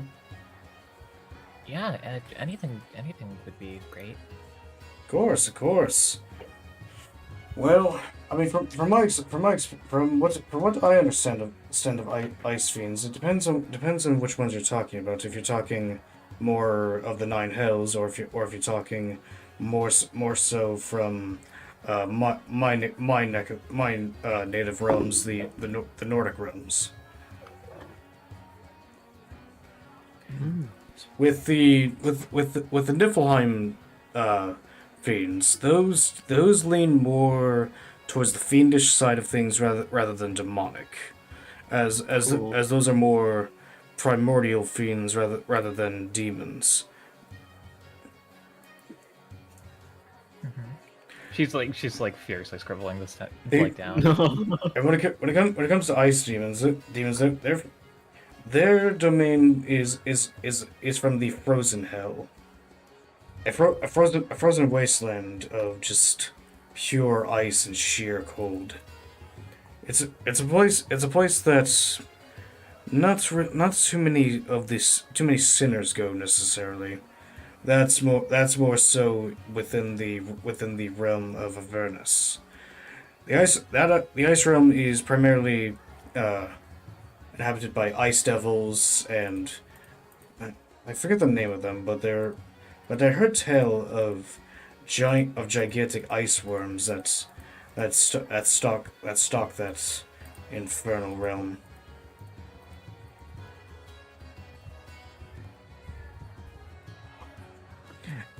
And as he's talking, you see Kazmak run like in a very quick manner, just like runs right up under you and goes, "Here you go." Thank you. She just grabs it, and immediately it slips out of her hand, and she has to catch it and just lands on her face. As soon as the having Kazmak goes, "Oh, sorry, I butterfingers."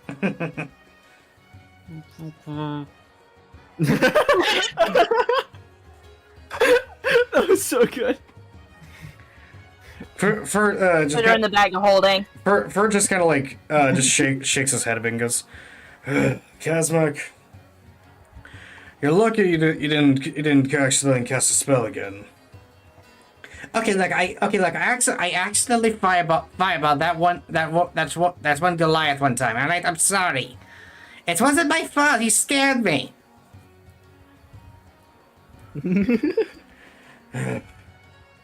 That may be true, but you still owe me dinner for that. Yeah, I know. I hope that tome will be helpful for you. This should be. Thank you so much. Of course. If you need anything else, just let me or Kazmak know. Yeah. Sure. Thank you. Of course. And you watch him go back to his study, and Kazmak is just like just kind of like looks at you for a moment and then just like darts off. I think Fia like uh uh like just goes like finds like a quiet corner to sit in and then just starts reading the the tome she got. Okay. So Nice. the tome itself is actually quite interesting, as not only does it detail the it details quite a few things actually. It details well, first and foremost, it actually details the very origin of Tiamat ending up in Avernus actually, with Tiamat having been directly responsible for what would later be known as the Great Titan War, with her jealousy leading to a power grab that sparked the conflict initially, one that would actually shatter and shape the very realms that you all stand upon.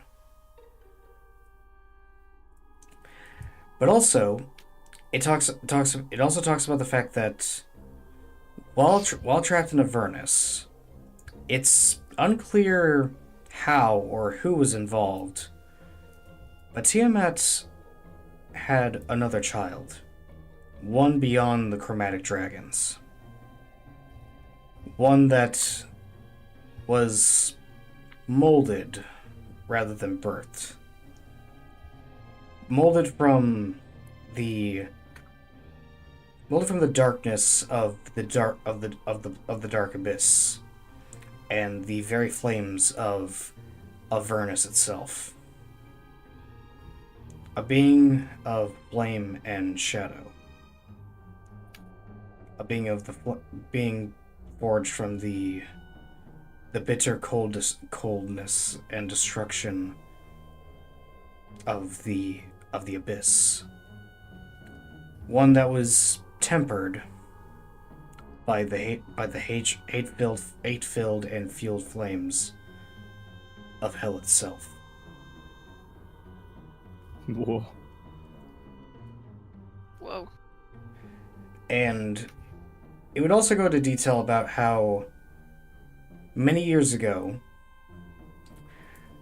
Zoltan would attempt a hostile and destructive rain upon the realm of Teveret. Starting with the area that originally was a very lush what's the word I'm looking for? Luscious, plentiful, like very Plentiful? yeah, there you go.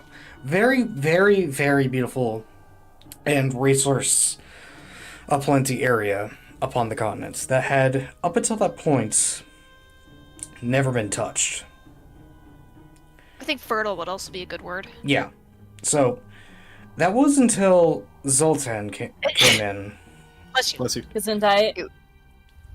And according to records, Zoltan rained down a gout of great and powerful purple flames upon the land, destroying not only the trees and grass, but also the very ground itself. With the negative energy left behind, cursing the land. Ooh. And before he could move on to the rest of the continent, the god of twilight, Arzen, stepped in, and the two of them fought.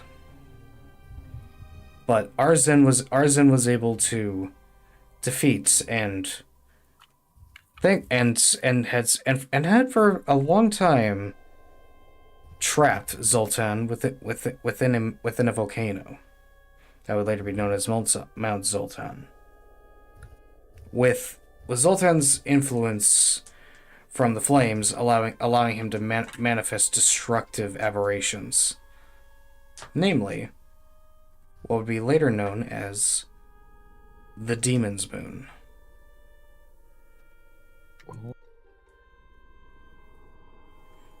And Whoa. and from the demons and from the demon moon, an eternal night would be created. Things such as manticores, werewolves, flaming tornadoes, storms of eyeballs and bones would ravage the area. Ew.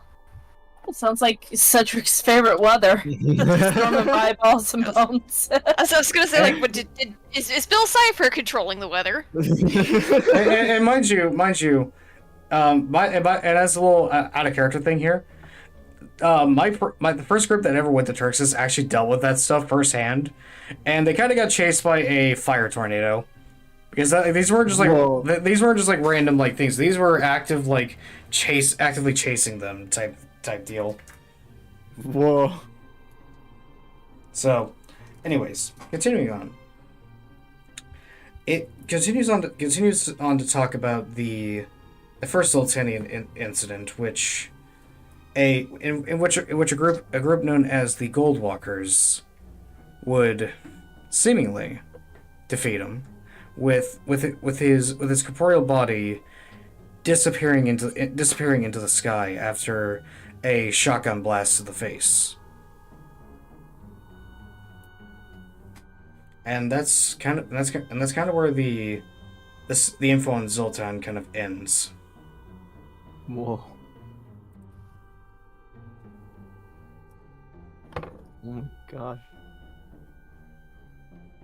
She just like as she's like reading Chris, she's just like noting down everything that like she finds to be like of possible significance. Mm-hmm. Right. She because she doesn't want to like make more work for the at the library. She looks at the spine of the book and then starts like wandering the aisles in order to put the book back.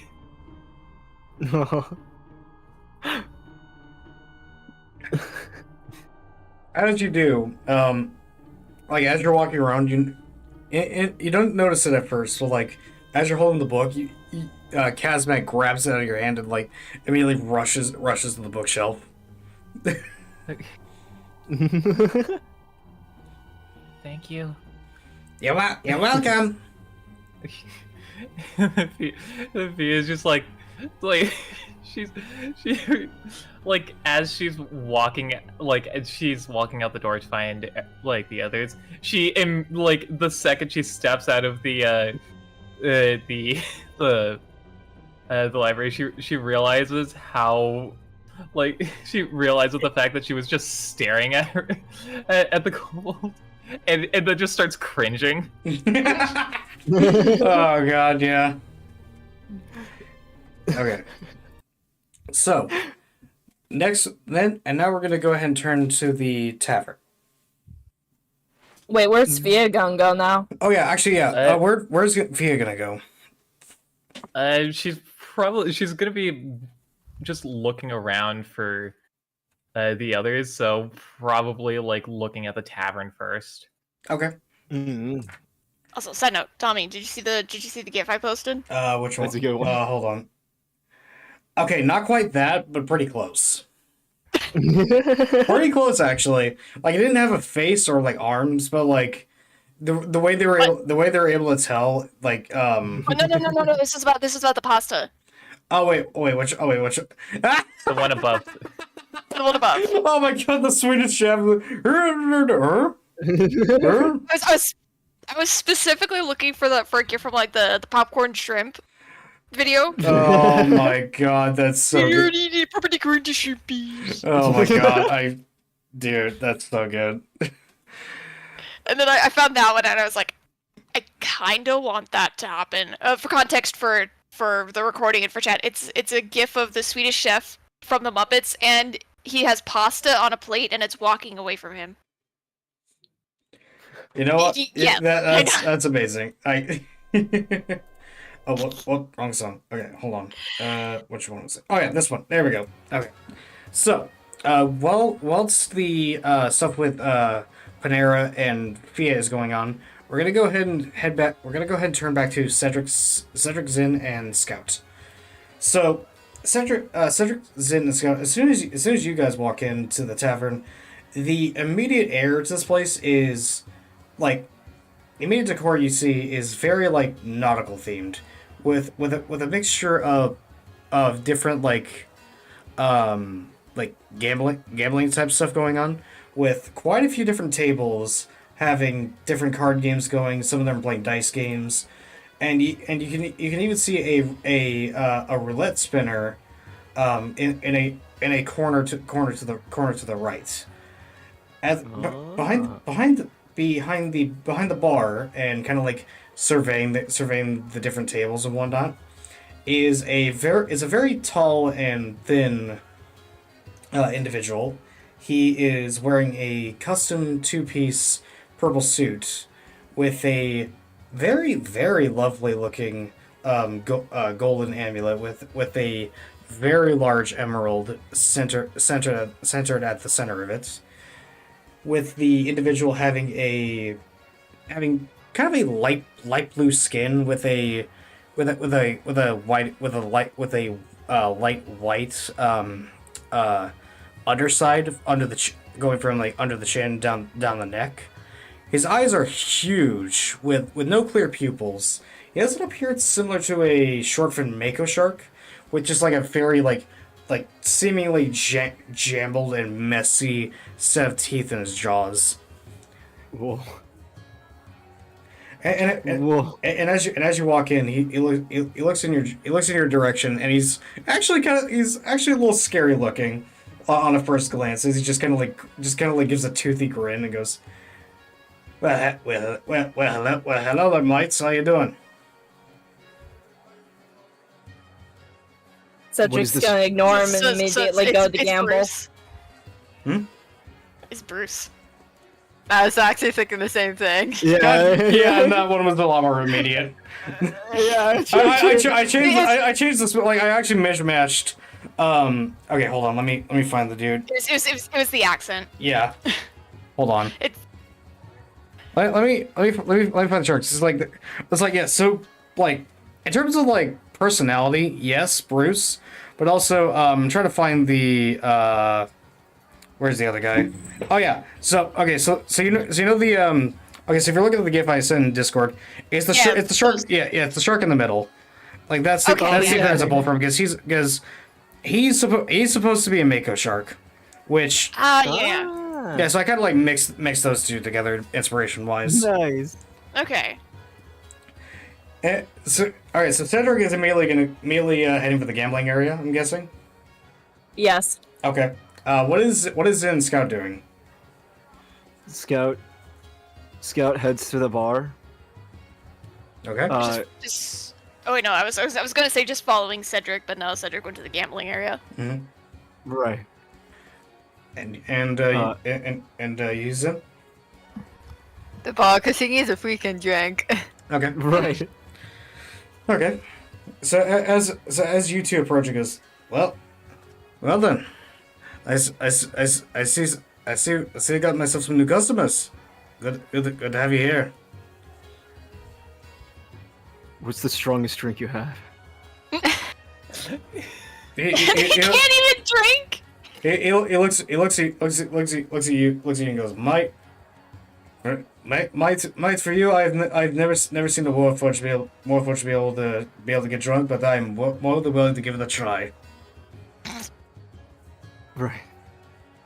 And you, my friend, what will you have? Do you possibly have any sake?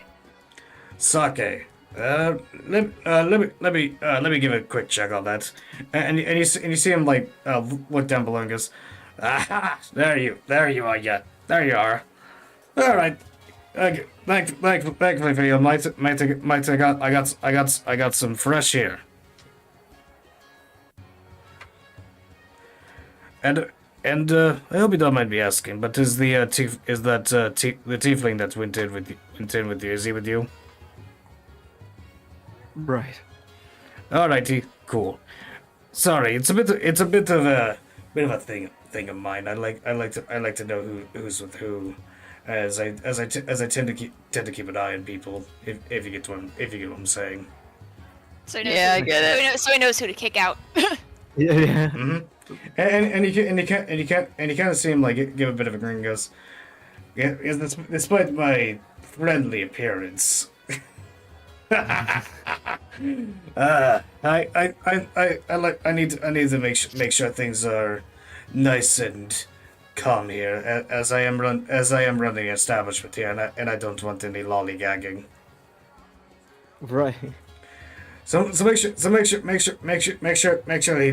he doesn't cause any shit if possible.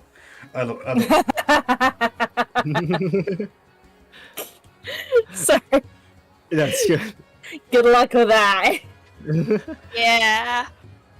But It's gonna be interesting, and I have to wonder if Pan is gonna gonna walk out of the posteria and see the bar on fire.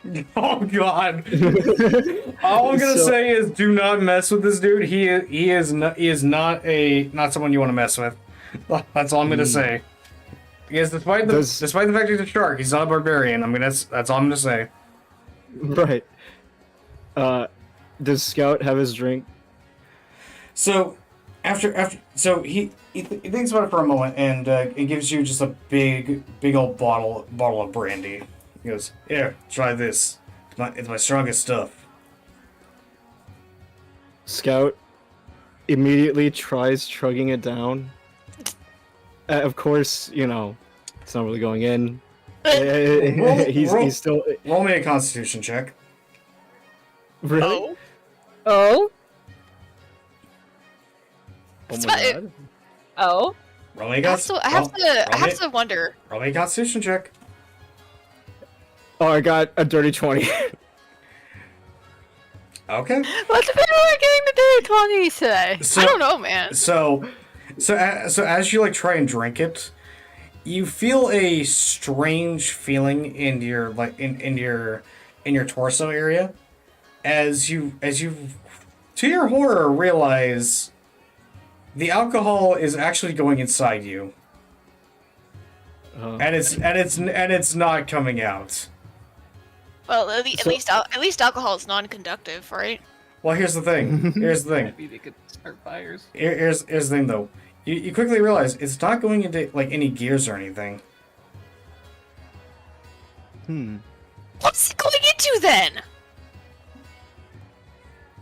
Who knows? So did it affect me in any way? So as well, hold on, I'm not done yet.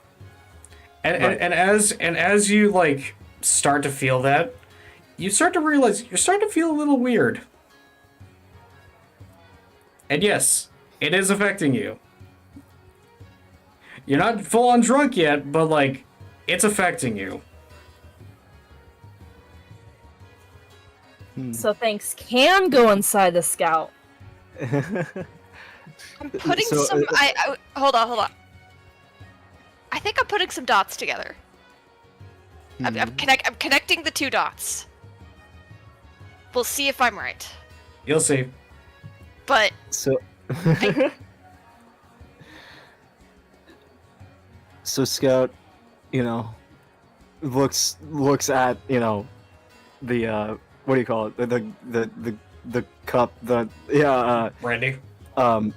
yeah, and you know, with somewhat surprise, like, so it actually does affect me.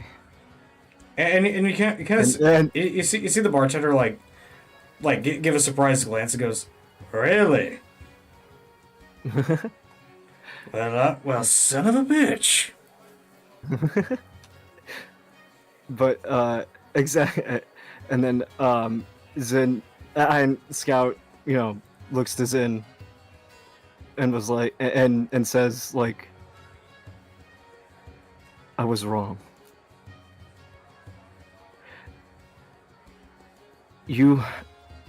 I remember, I don't think I told y'all, but when y'all learned,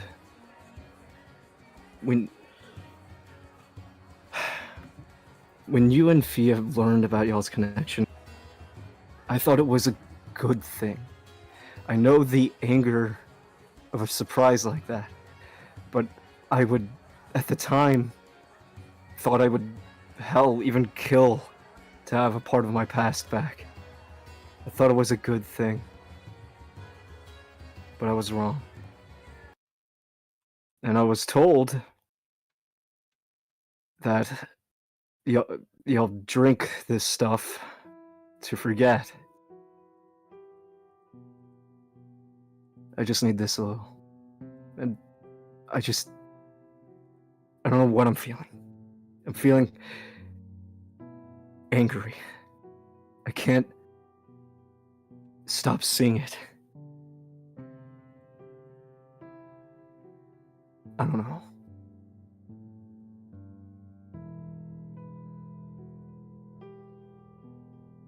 I just want another.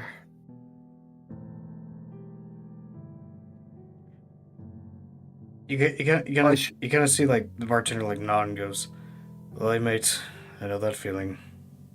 Going right up." I should probably ask the price about these. Nah, mate. This one's on the house. Trust me. Oh. Trust me. I know the feeling, mate. It's all right. I appreciate it.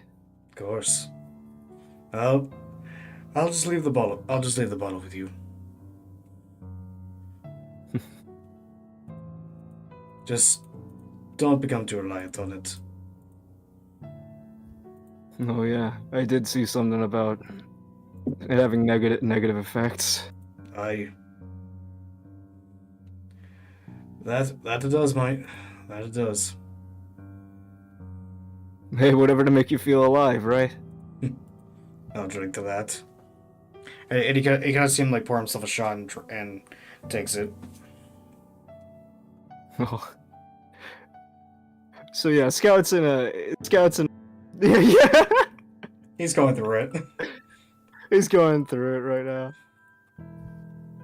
I was actually betting that you weren't gonna let it affect him, and I was gonna go with that, but no, alright. I'm like, the plot thickens. interesting. Scout, my baby boy. No. Scout's going through it. If what I'm thinking is correct, he I don't know, man. He's not just going through it. He's been going through it. Yeah, Not just now. all I'm going to say is that you guys are not going to see this coming. Oh? I don't know. I'm curious to see if my budding theory is gonna play out here. You'll see. And remember, I don't know what Tommy's planning. I'm just kind of like, Yeah. So, he gave me free reign. And I thank you for that. yeah. I mean, it does allow for a lot of creativity. Mm-hmm. So, I feel like that thing is like, it's like I've connected the two dots. You didn't connect shit. I've connected them. That's how I feel right now. yeah. And by the way, for those curious about the different gambling games there are the following: Marley and Count 4, Marley and Match 5, Dice Runners, Lucky Lady Spinner, and 21 Hand. Oh my god. And did I spend the time earlier today writing all this down after getting a burst of inspiration? Yes, I did. Did I make this entire location just specifically for these gambling mini games and quickly run up this depressed Australian shark folk? Yes, I did. Thank you very much. So, anyways, going back to Scout and Zen. Does Zen have anything to say to Scout at all, or are you just kind of like listening?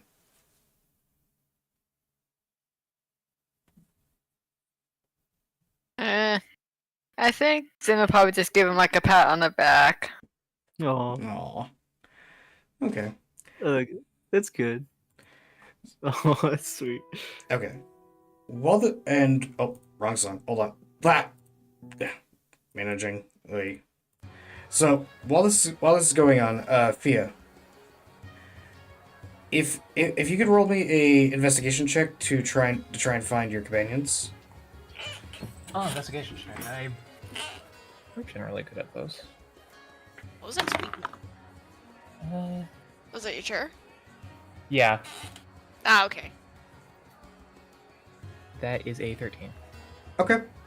Yeah, I mean they're not exactly hiding, so like after like looking around a bit, and like peering into the tavern, you do see like you come in right as like Scout is like pouring himself another drink, and like you can see him actively drinking it, and Zen is just like kind of sitting next to him, and you can see Cedric like perusing like the gambling area.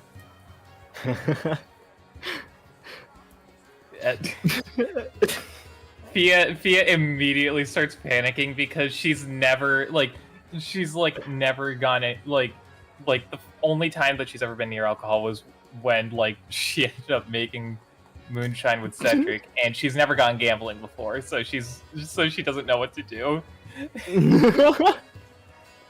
Oh.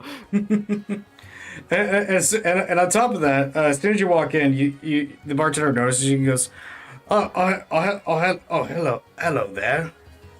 And I believe this will be the first time Fia's ever encountered a shark folk before. It's just She is not like met many species. yeah. So you just see this like tall like mako shark with just mangled teeth and a two-piece suit.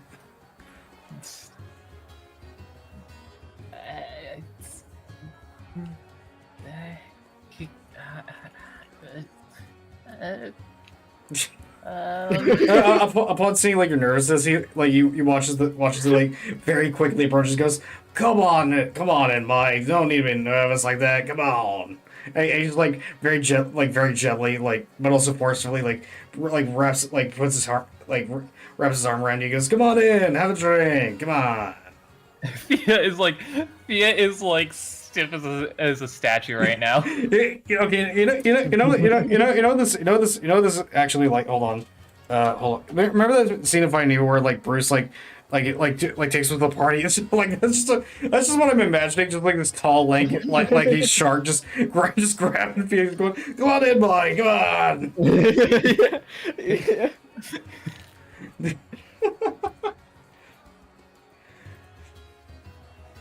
And out of curiosity, which game would you want more detail on? By the way, Miko. I have no clue. Cedric's just gonna pick a random game. Okay, hold on. How many are there? 1, 2, 3, 4, 5. Okay. Okay, so go ahead and just like roll me a d6.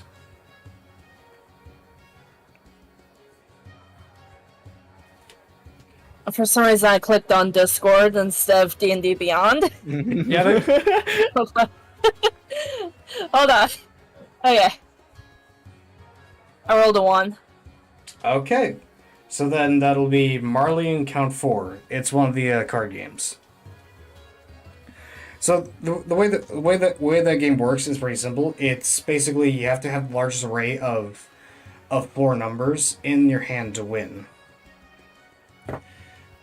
And the way it works is at the start of the game, each player will roll 40-12, and once you've got in your hand, you get one chance to re-roll up to 3 of the dice for a possibly higher array of numbers. Okay, you're gonna have to walk me through this. So I roll a 4d12. Yeah. Okay. So all right. So you're 4d12. but also it's a minimum 5 gold pieces to buy in, and you Okay. and of course during the game you can raise the ante. Currently at the Marlene Camp 4 table is just a lone like very like disheveled looking halfling. He just kind of like looks up and goes, "Ah, a challenger. Bring it. You want to take me on there, Tiefling?" Cedric just kind of quietly sits down and puts the gold wherever the gold's supposed to go. Quite so. All right, I gotcha. Bring it on. Okay, so you're gonna roll 4d12, and keep it hidden from me. But make sure to keep track of what the different number array is. Okay. Oh Jesus! Hold on. Let me open my notes app. Yeah. Whilst you do that, I will go ahead and open up a little note thing for myself as well. It's time for gambling. Let's go gambling!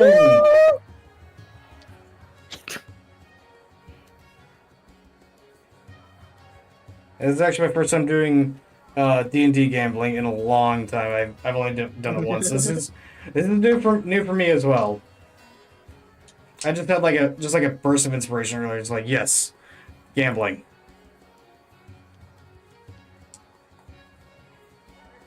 Give me a sec to write everything down. Yeah, of course. I'll go ahead and roll mine. Okay. Okay.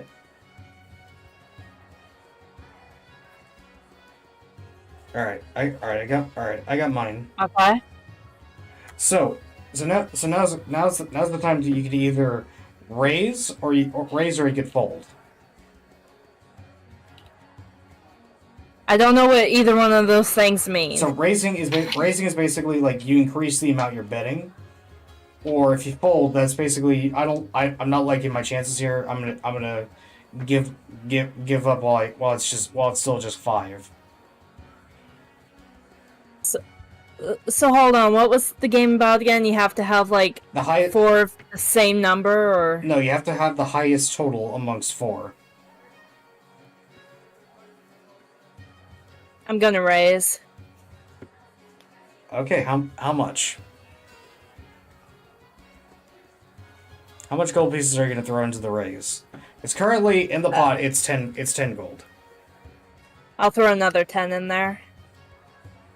He'll call the bet and stay in the game, and he's going to go ahead and change 2 cards. Are you gonna change any? I will also change 2 cards. Okay, roll 2d12, and then add those ones to your array. So the ones you had before, delete those and. Wait, delete all my cards or just the 2 that I wanna? Just the 2 just the 2 you're getting rid of. Okay. Okay. And this is Hold on. okay. And once you're done with that comes the final round of bets.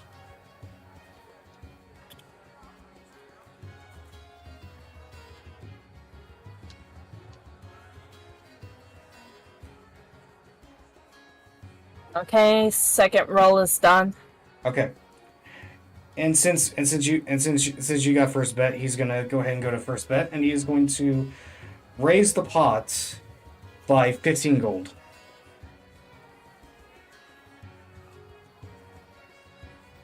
Do you call or do you fold? Because as of right now, What is call?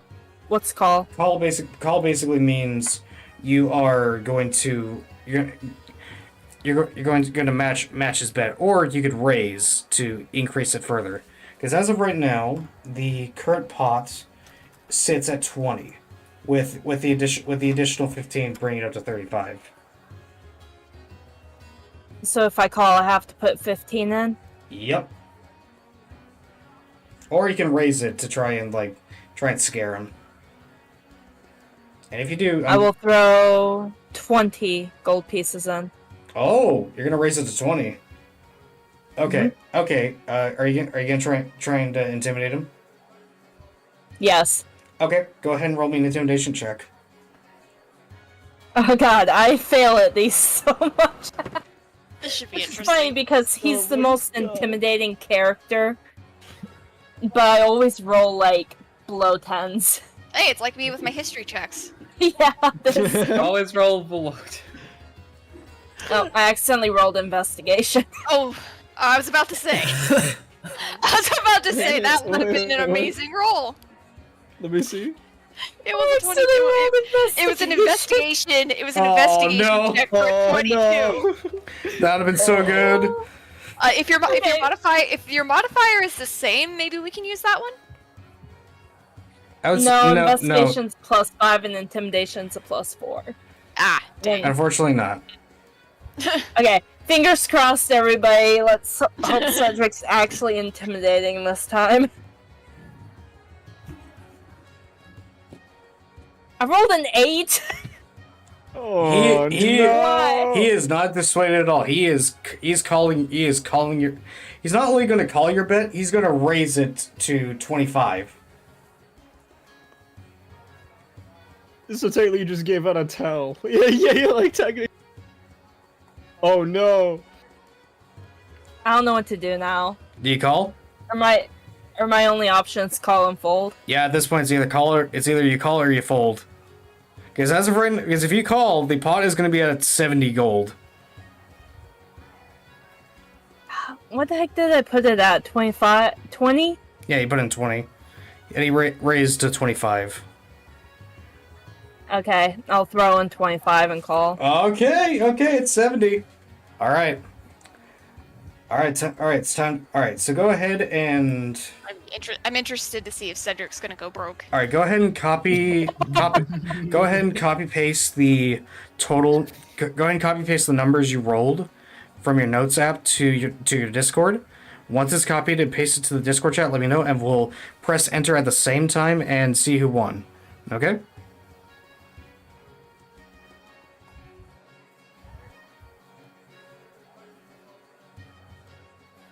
You got it? Alright, hitting enter. Now. Now. Damn!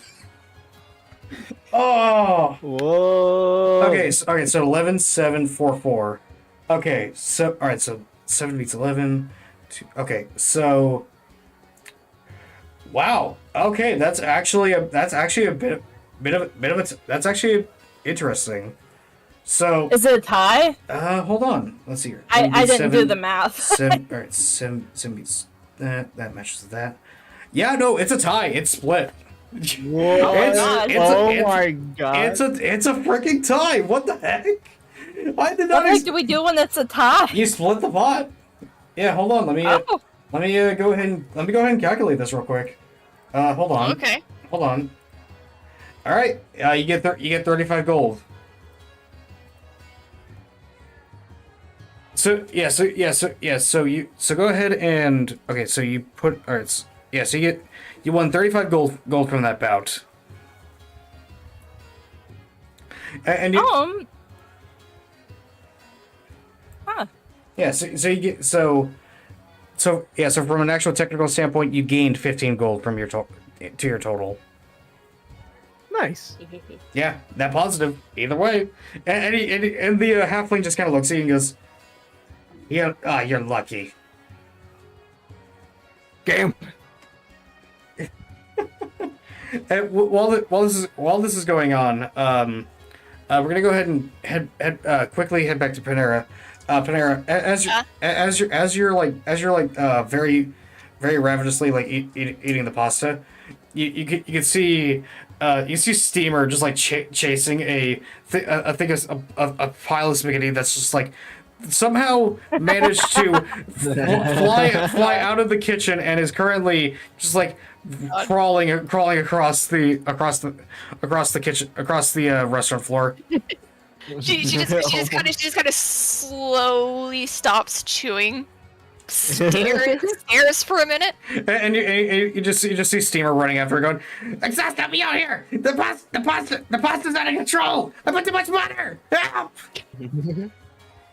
She kind of slowly stops, looks down at her bowl, looks back at the kitchen, shrugs, and continues eating.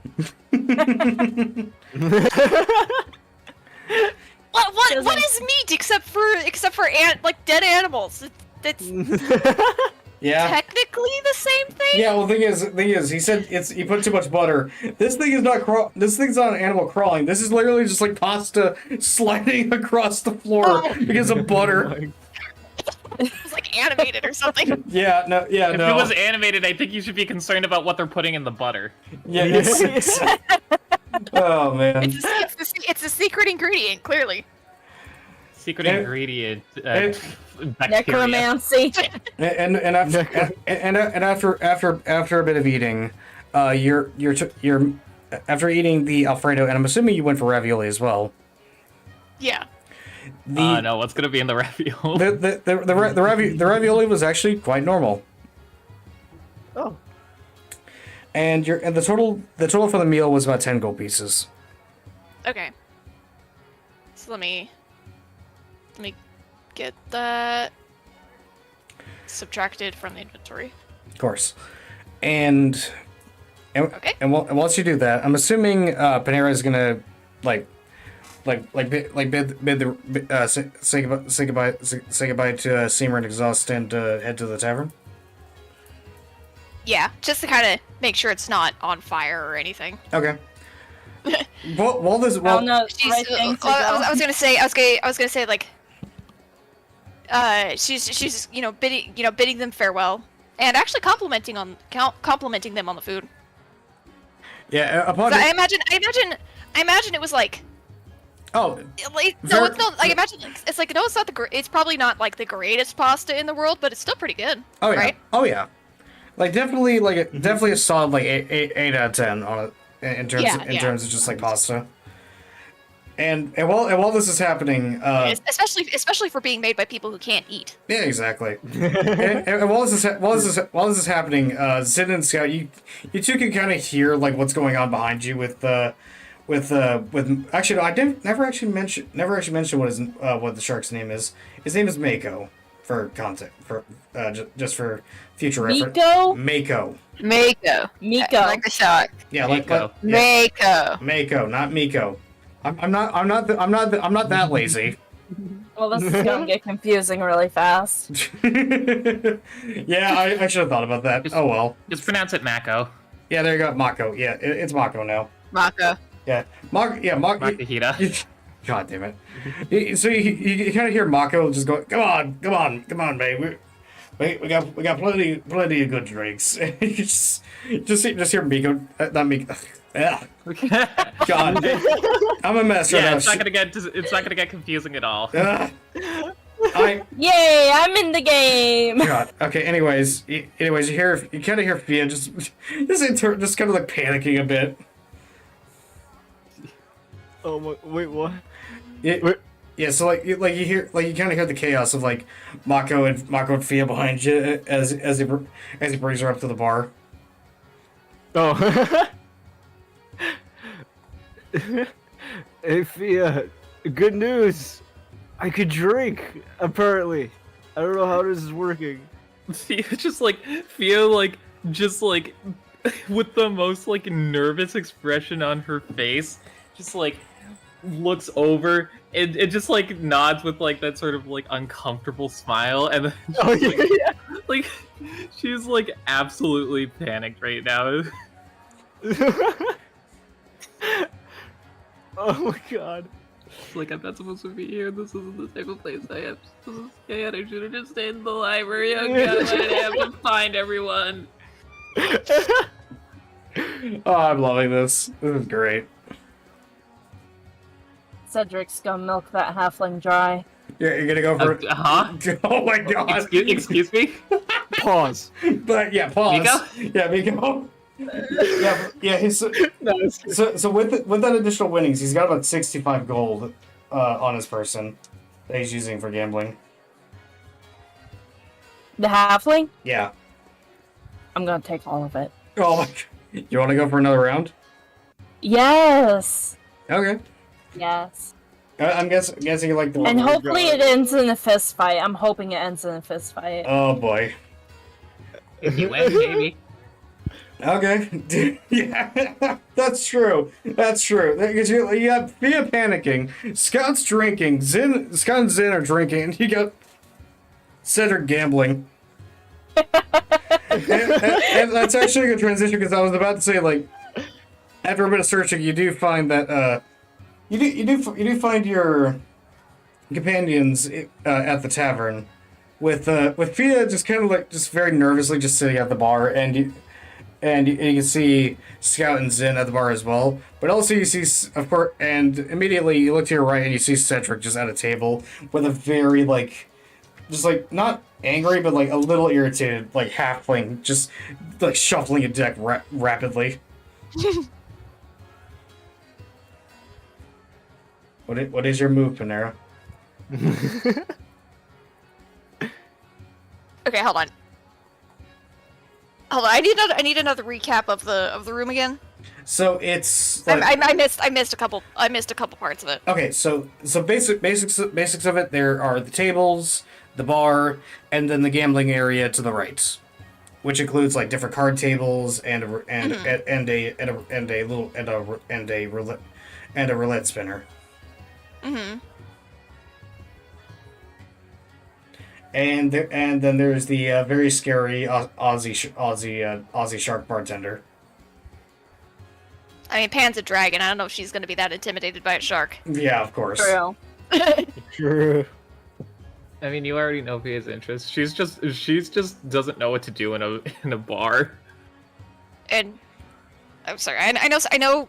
Cedric's at the gambling tables. Mm-hmm. Fleecing them for all they're worth.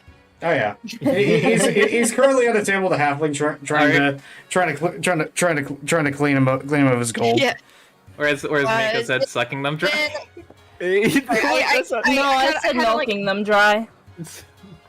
I prefer the term fleecing. Yeah.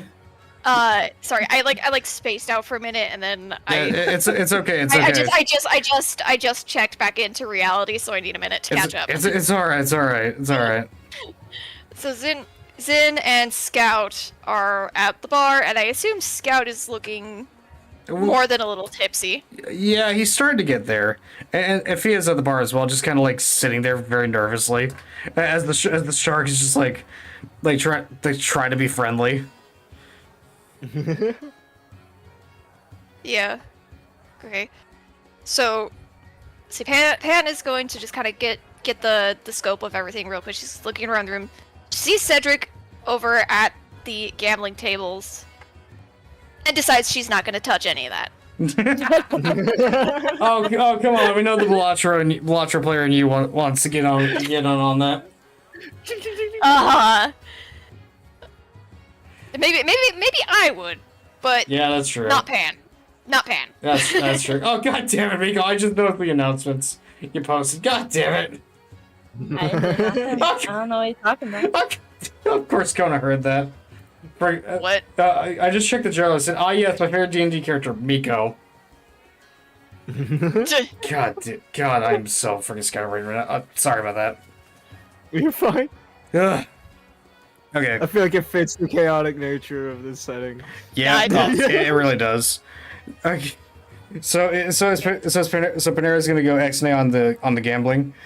Yeah, she's just like, she kind of looks over there and just kind of like looks like that kind of like confused kind of stare that people that you do. Just kind of like, huh? Okay. And then she sees the rest of the party at the bar, so she's gonna join them over there. Okay. Nay. So arriving at the bar, immediately the immediate thing you notice upon getting there is just the fact that Scout's just like actively drinking. And she looks even more confused. It's like, and she kind of like, she sat next to Fia, to, I don't know, try to be more of a comforting presence, because she could tell that Fia was nervous. Aww. Aww. Listen, Pan is the mom friend, okay? Yeah, definitely. As soon as you sit down, Mako looks over and Good night there, Dragon Mite. How you doing? Doing all right. Good. Can I get you a drink? Yeah, just something light for now. I just had a heavy dinner. Aye, got it lined up. And he walks around the back to go grab a beer. Wait, if I can drink, do you think I could eat too? Like, I didn't really try. Is that in character? No, it's Scout kind of like thinking out loud. And then at that level, if that was said out loud, was it? Yeah. Okay. It's Scout. It's kind of like Yeah. He's starting to get to that point where his thoughts are becoming words. Yeah. She just kind of like looks over, very confused. I know. Like- I couldn't believe it too. Like this. The if I just sent. Oh yeah. I can't believe it too. I don't know what this means, but it's pretty weird. I mean, Hold.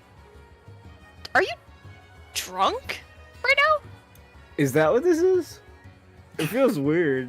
Like a little like whooshy. I don't know how to say it. Yeah, I think. He is If- definitely if- drunk. Yeah, I didn't think that Warforged could get drunk. See, that's the weird part, right? Like, if I'm getting drunk, that means I'm ingesting that. Which means, like, it's I don't in see- me, and- but... He's talking a lot more naturally too. Uh, I don't know. Was that like intended? Yeah, he is Okay. kind of like getting a little bit more, I guess you could say, a little bit more, like, person-ish. Yeah, like getting out of his shell, I guess you could say Yeah. is another way to put it. But, Yes. And I just like as he's talking, the confusion on Pan's face just kind of it slowly goes from confusion to like fascination. She is like slowly trying to not shut down. And it's just like calming down a little bit. It's like, Well, I mean, Warforged are partially organic, so I don't know. Maybe it has to do with something with that. That's Oh. a stupid idea. That's a stupid idea. No, it's not stupid at all. She kind of puts her Pan kind of like gently puts her hand on Fia's shoulder. It's like, no, that's not a stupid idea at all. But even with that in mind, I've never heard of them actually being able to have food or drink, much less be able to digest it. Exactly, and see, like, you shouldn't say your ideas are stupid anyway, because I know that your ideas are. I've seen what you can do, so like, I know you're cool. Like, everybody should Aw. know you're cool. Aw, big bro scout. oh. And then he goes up on the stool, and he's Oh, like, no. "Hey, everybody!" Oh no! Thea, like for a very And then Pan was like, "Wait, no, don't do that!" Trying to like gently stop him from going on the stool. Oh no! Fia, right here. This person is an awesome person, and if you say anything, I'll throw this right at your face. Scout, And I have pretty we good don't- aim. Scout, we don't. No. Scout, we don't throw things at people. Probably not as good of a throw as Cedric, but like, I'm pretty good. Oh my god. No, Boy, no. Cedric just kind of looks over like, what the hell's going on up there? just kind of like, Oh, no, trying to get him to calm down. So, you know, he's drunk first time. oh, I'm sorry. Oh, I'm sorry. I might have. Oh, I'm sorry. I might have embarrassed you. I didn't. Mean, No, it's I, Pan just the panic kind of fading away. No, it's all right. Being drunk can it lowers a person's inhibitions. They just Oh. Can Cedric go over and gently knock Scout out? No, Gently. no, that's too entertaining. I mean, if you want. I like Oh my So god. it's like, It's like that so you JoJo meme. Yeah. So Pan's thinking, so you might find yourself just wanting to just do something. Oh. Sometimes try not to do that. Oh, okay. So I probably shouldn't try to punch someone, right? No. You Because should I heard. Oh. no. I heard tavern fights are pretty common or something. They sound pretty cool, They are, but you shouldn't try to cause one because that would mean that we would get kicked out of the tavern. Oh no, I don't want that happening. Oh, okay. No hitting people. Maybe What we if should they just- started?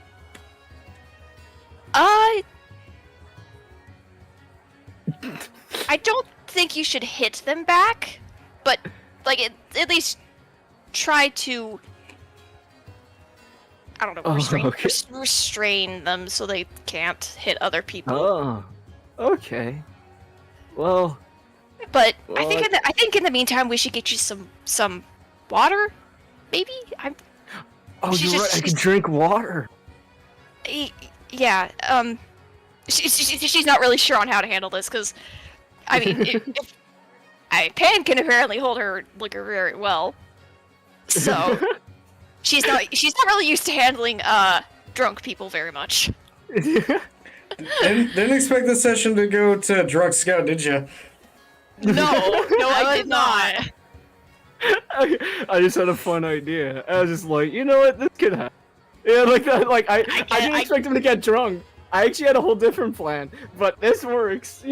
All I'm gonna say is Spread the seeds of chaos. all I'm gonna say is you accidentally found a clue to things. Like I said, I'm connecting the dots. I think I might have the same idea you do, Pisces. I I'll might DM, as I'll- well. I'm gonna DM ya. Oh my god. Oh.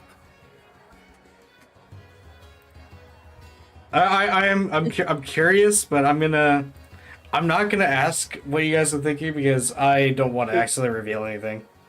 Yeah, you might accidentally be like, oh yeah. I'm ready for the twist. Well, if there is a twist. I'll see. Oh no, We'll see. there is. That's all I'll tell you. There is a twist. Okay, Cedric's gonna clean out this halfling and then knock Scout out. Oh, God. So- Okay, I sent it to well, Grace. I was thinking. I was kind of like, maybe. Yeah, it was. I was thinking It the was same thing. something. It was something that was said earlier that kind of started that train of thought. Oh wait, yeah. We'll see. I guess. I don't know. We'll see. But yeah, Pan's just gonna keep trying to like stop Scout from Embarrassing the party. embarrassing the party, but also have him not hurt himself more Yeah. than others. Yeah. So as this is going on, It's gonna be interesting to see a robot with a hangover. well, I mean, that's assuming he gets a hangover. You don't know. You don't know what happens. That's why she's suggesting the water, Oh, yeah. just in case. So you watch as Mako comes back with the pint of beer. Goes, there you go, mate. You know, I've seen many things, but a drunk warforged was certainly not what I was expecting. Oh, yeah. I mean, you're telling me. I'm like, do you have like water? Like, I've been my friend here said that I could drink help, and I want to know if I can drink water. Oh, certainly, I'm curious. Yeah, she's kind of like looks at that like, I'm not sure if he can, but if he can, I think it would be best to not let him have any more alcohol. I can agree.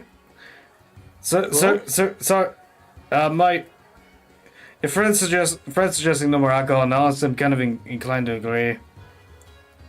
Oh, you're probably right. I do feel weird. Like, Yeah, Like, yeah, weird. mate.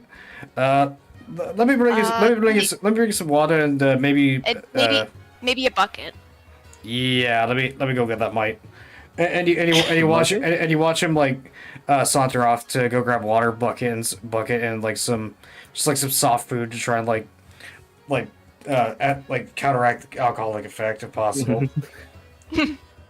Oh, sweet! I can figure out if I can eat. Yeah. Okay. Maybe save that for next time. So, Oh, while this is happening, let's go ahead and transition back over to Miko real quick for another round of gambling. gambling. All right, but yeah, at this point you know the rules, Miko.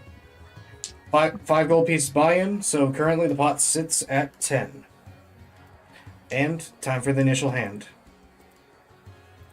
So yeah, so go ahead and roll your 4d12. Okay, I removed 5 gold. 40-12.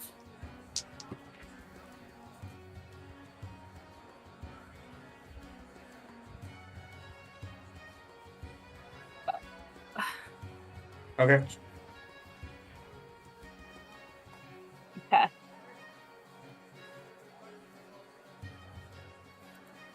All right. Alright. I rolled. All right. I rolled as well. And I'm gonna give you first raise or call. Do you wish to raise or just call? I will raise by 10. Okay. He will call your bet. So the pot is raised to 30. And he's gonna go ahead and change out 2 cards. Are you gonna change any? We'll change 1 card. Okay. Okay. Interesting. Okay, he's gonna raise 30. Do you call? I will call. Okay. Goes up to 90. Ready to reveal? His bot sits at 90 right now.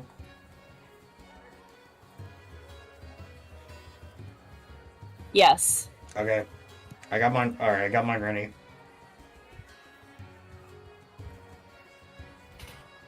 Hitting enter now. Ooh, okay, so we got. Oh. Okay. Okay, so 9. Okay, 9, 10, 7, 11, 5, and 6. Okay. Unfortunately, in this case, he beat you. As he got himself a 10, 11, a 6, and a 6. Unfortunately, he has more higher numbers than you do. Again! Oh god! Oh my Oh, god. no. Again! Oh god, it's starting. All right, we'll do another round, and you kind of see like he's starting to gloat a bit. I put 5 in. All right, 5 as well. Let's begin. Cedric's gambling arc. Oh boy.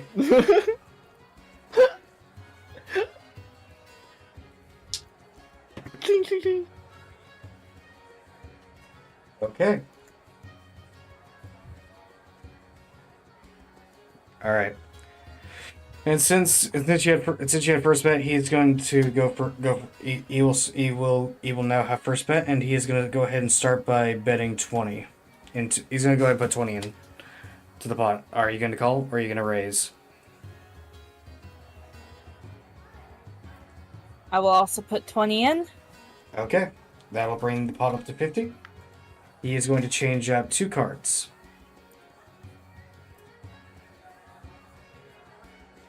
I am also going to change out 2 cards. Okay.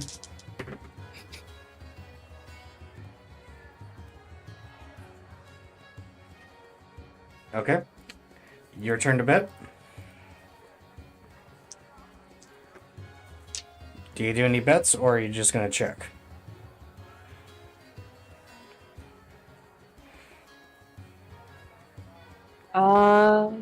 Hold on, brain is buffering. All right. Are you gonna make a bet, or just pass the turn? I am going to toss 25 gold in. He is going to go all in. Oh boy.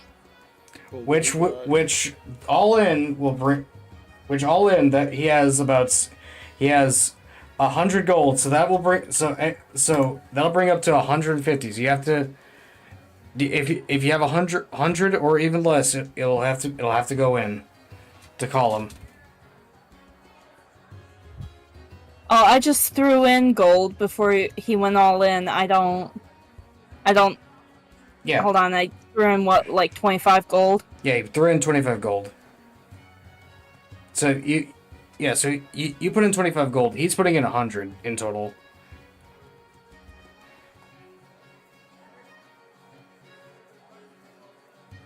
Okay, I guess I'll put in the rest of Cedric's gold.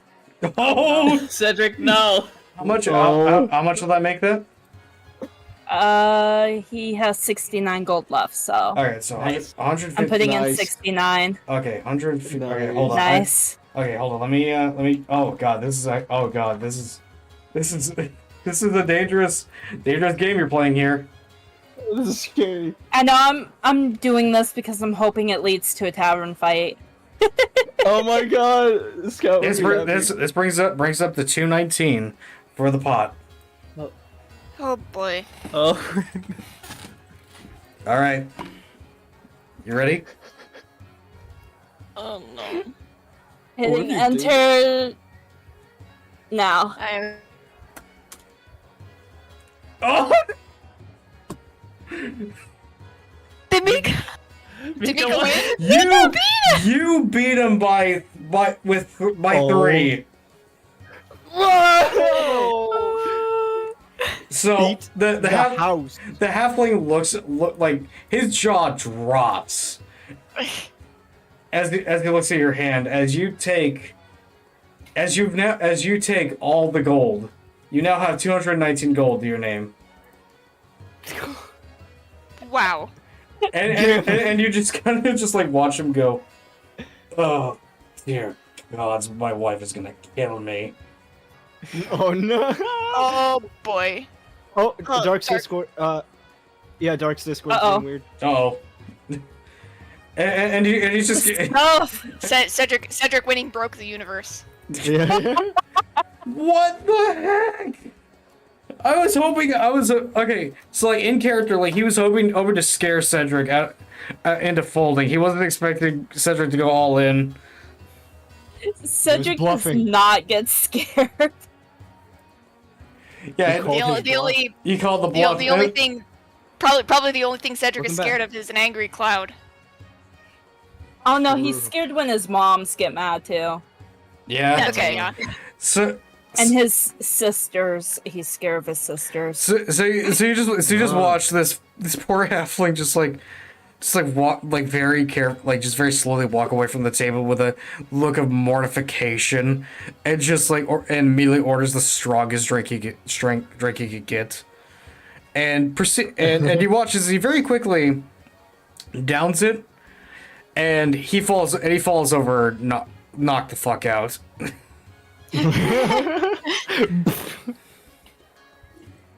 Would anyone else like to play with me? No. Oh, I don't know if It- I'll play right. and you see Mako look at you, go, damn, no, mate.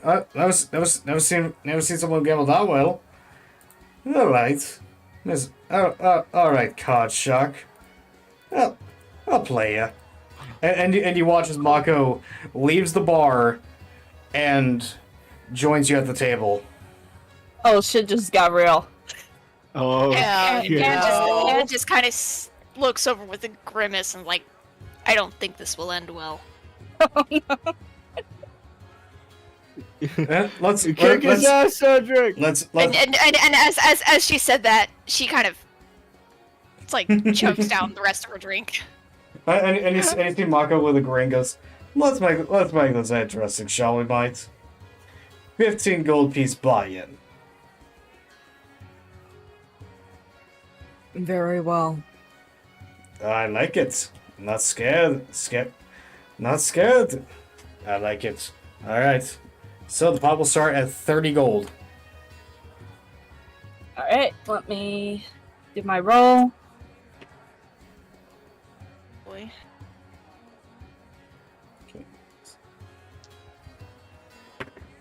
Oh! Oh no. I don't know if that's a good sound or a bad sound. Okay. That's a good thing. He's got his. Okay, and Mako looks at you, Cedric, and goes, since I'll be nice, you get first bet.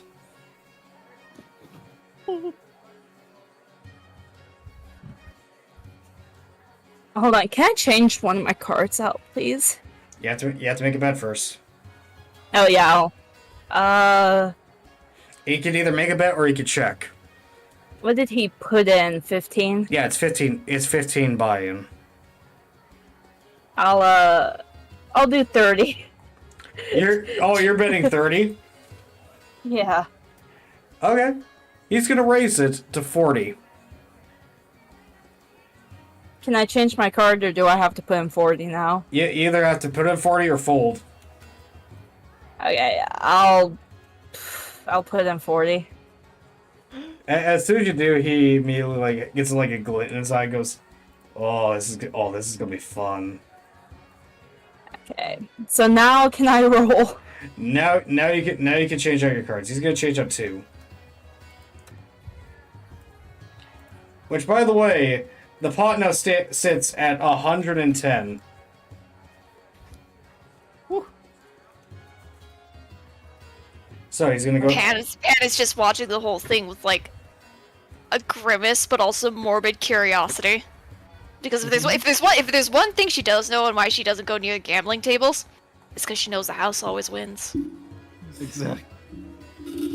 Well, Tommy also said that he's very against cheaters. Yeah, he's an honest gambler. He likes the thrill of it.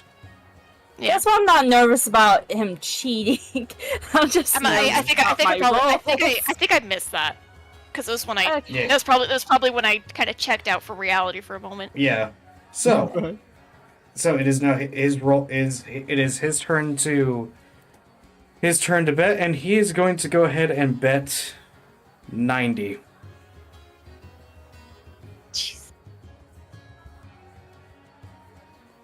You know what? Cedric's gonna go all in. Oh my What the god. fuck? How much? Cedric's going all in with 134. Wish him luck. 134. Okay. Okay. Oh my All god. right. Hold on. I need to do some math. Hold on. Oh my god. Oh god.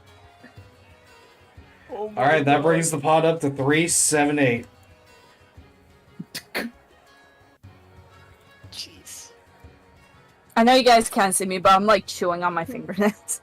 Yeah, I can same. imagine. Yeah, as soon as Mako sees you go all in, he gives a very wide toothed grin and goes, you're an exciting one, mate. And immediately I'm nervous. pushes in 130 as well. Let's see those cards, shall we? Hitting enter. Now.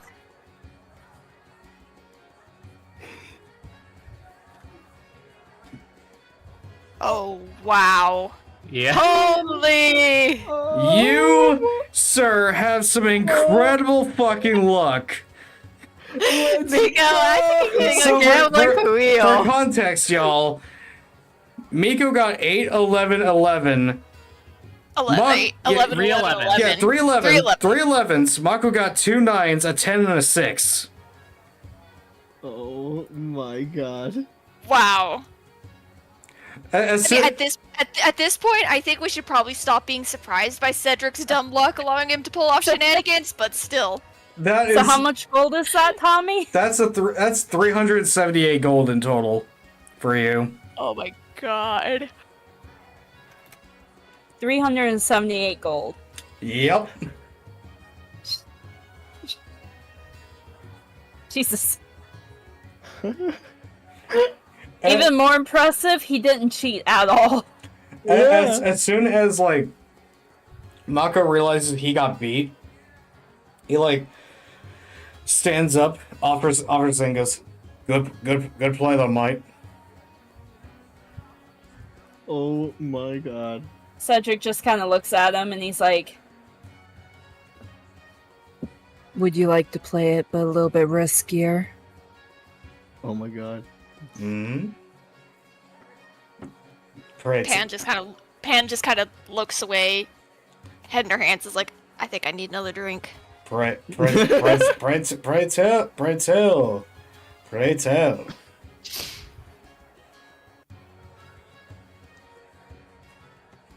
Hold on a second, I have to think how to make it riskier.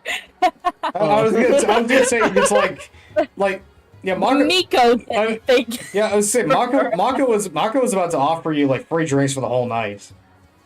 Ooh. I wonder what Cedric can offer him. The magic, the fire beer, fire. Oh yeah, the whiskey. Yeah, the recipe for no, fire it's whiskey. Fire whiskey. I couldn't No, remember but what it was. Thank you. he has a contract with the other end, so he can't. Oh, yeah, Maybe just yeah. offer a bottle of it. But he can create a different kind of whiskey. You know, the Ninjago whiskies. Gotta collect them all. Oh my god. Ninja! Go. Do you think Mako would be down for that, Tommy? I would Having a very unique, very killer drink. Let's just hope it's not literally killer. I would say he's more so a gambler than like the tavern is like a convenient like business for him to run things, but his passions lie within gambling. He looks at you and goes, "Nah, my crazy gambling days are behind me. How about this? Since you beat me, which is not an easy feat. How about you and looks at the rest of the party. All you and your friends' drinks are on me."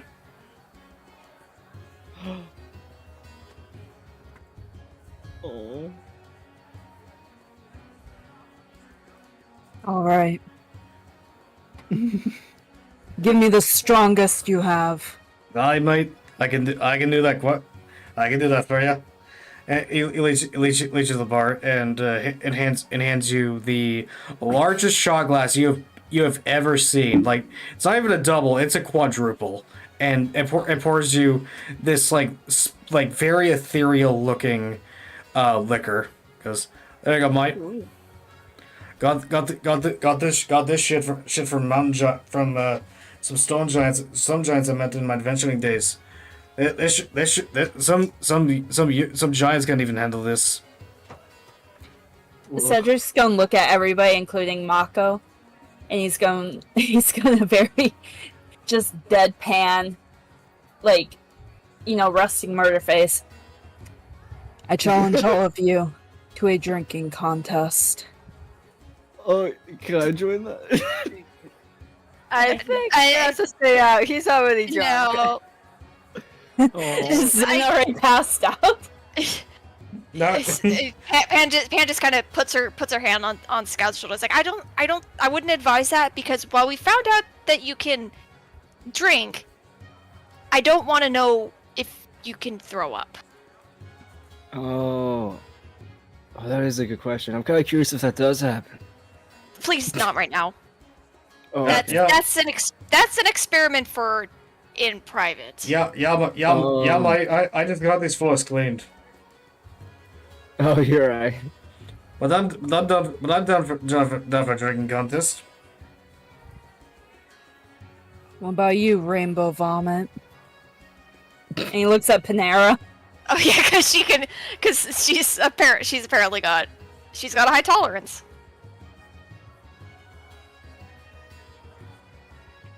Let's see. And he just kind of looks at Fia, and he just kind of like shakes his head, like, "No, not you, not you." Because he remembers what happens with he remembers what happened with the fire whiskey, Oh yeah. and Fia almost died. Okay. Thea just like has a sigh of relief. I don't know if I should or not. Do it. 'Cause I think it could be interesting. Do it. Do it. 3-way competition. Let's go. She just kind of she ponders for a minute and there's like just shrugs. Night's been crazy enough. Why not? Oh hell yeah! At this point, this is the point when Cloud floating goes. Well, Cedric, you and your friends have fun. I'm going to go turn in for the night. Don't get too drunk without me. And you kind of see her float up to her room. All right. So I'm gonna say the DC for this is gonna start decently high, but not too high. It's 16. Are we gonna do Constitution rolls? Yes, it's Constitution. Okay. Yeah. Yeah. So you gotta be 16. Wait. I don't No backing out now, Pisces. No. You're I'm not backing out. I'm not backing out. I'm thinking. Oh. What are you thinking about? I'm not sure if it would be too much, but it would kind of be in character to have advantage since she can hold her liquor real well. I would say for the first roll you'll have advantage. Okay. Wait, then can Cedric have advantage too? Because he has the same Yes. tolerance as Pan. For this first roll you will have advantage, but going forward you will not. Okay. And the same will go for Mako as he is a bartender. He wants to start drinking. All right, get ready. No, I wasn't sure if that was gonna be too much to Yeah, of course. to ask. All right, start rolling, y'all. Okay, he makes it. Well, my first roll was a Jesus. 21, Oh my gosh. Oh my god. and I'm glad that was advantage because my next one was an 11. Oh boy. All right, all right, you make it. Mako makes it, and what about Cedric? First roll's Nice. 17. Okay. Second roll's a 7.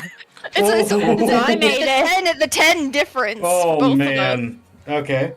So yeah, so I made it. I guess So Cedric is able to hold it, but like not as well as he thought he would. It hit him a bit, and you can kind of see that like Panera and Maka are just kind of like shrugged, just like all right, it's whatever. Ready to go for round 2. Remember, Round Sure. 2, let's go. no advantage now. It's just straight con. Let's go. all right. Oh jeez. Okay, he makes Ah. it. He makes it. Hardly. I did not. Oh no. I came close to making it. I rolled a 14. Oh no. So I rolled an 8. after 2 shots, Mako is still fine. In fact, he looks pretty much sober. You two, however, get hit immediately with a big wave of drunk. She just kind of blinks. Like, Whew, this got a bit more kick than I was expecting. I would like to say that Panera probably got hit harder than Cedric. I was only 2 off. Yeah, like it hits But Panera's half off. no, it hits Panera like immediately. For Cedric, it takes like a second, and then it hits him. Another. Yeah, she just kind of shakes. She just kind of shakes her head to clear it. Like, Cedric, you going for another one? Cedric's going for another one. All right, roll Constitution with those- disadvantage. Oh, is Bernard going for one? I want to say, but I'm not sure with the disadvantage. I mean, I don't know. If, I Oh Ced- my god. I think you used up all your luck, Miko. Cedric's dead. He rolled both below 10s. oh. Oh. So you watch. You watch as Cedric. I'm down- gonna say it's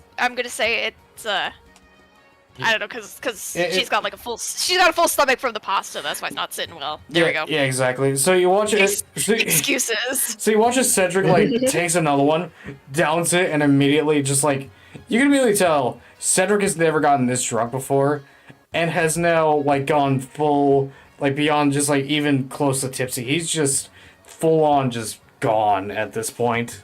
Completely sloshed. And you know what? He's gonna get another one. Oh my god. Oh my god, he's gonna be throwing up. Okay. Oh my god, he's gonna be super drunk because Well- I rolled a nat one. It's going Oh lower. my god, it's getting low. It just keeps going lower. So Pan's gonna do one more. okay, One more round. with disadvantage. Yeah, I know. If you roll a 1, you're gonna be the same state as Cedric. I'm gonna have 20. Jesus. With disadvantage. Are you serious? Damn it.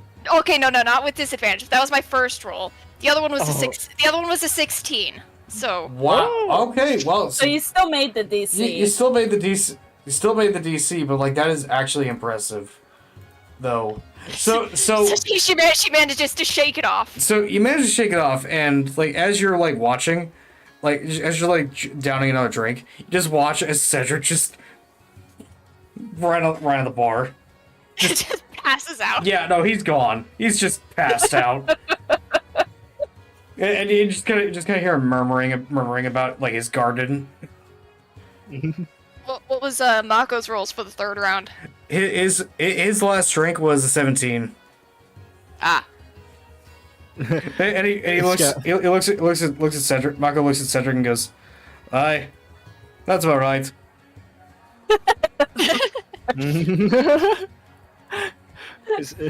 Yep.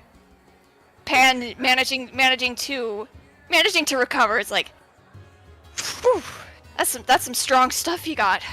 Oh yeah. Wait, can I roll to see if Cedric can just wake up from that? No. You rolled in that one. You're gone. You're So funny. you know what? I will allow it if you roll in that 20. How many rolls? Is it just one? I will allow it. Just one roll. If you roll, actually no, not 20. If you roll 18 or above with disadvantage, you will wake up. You'll be drunk, but you'll wake up.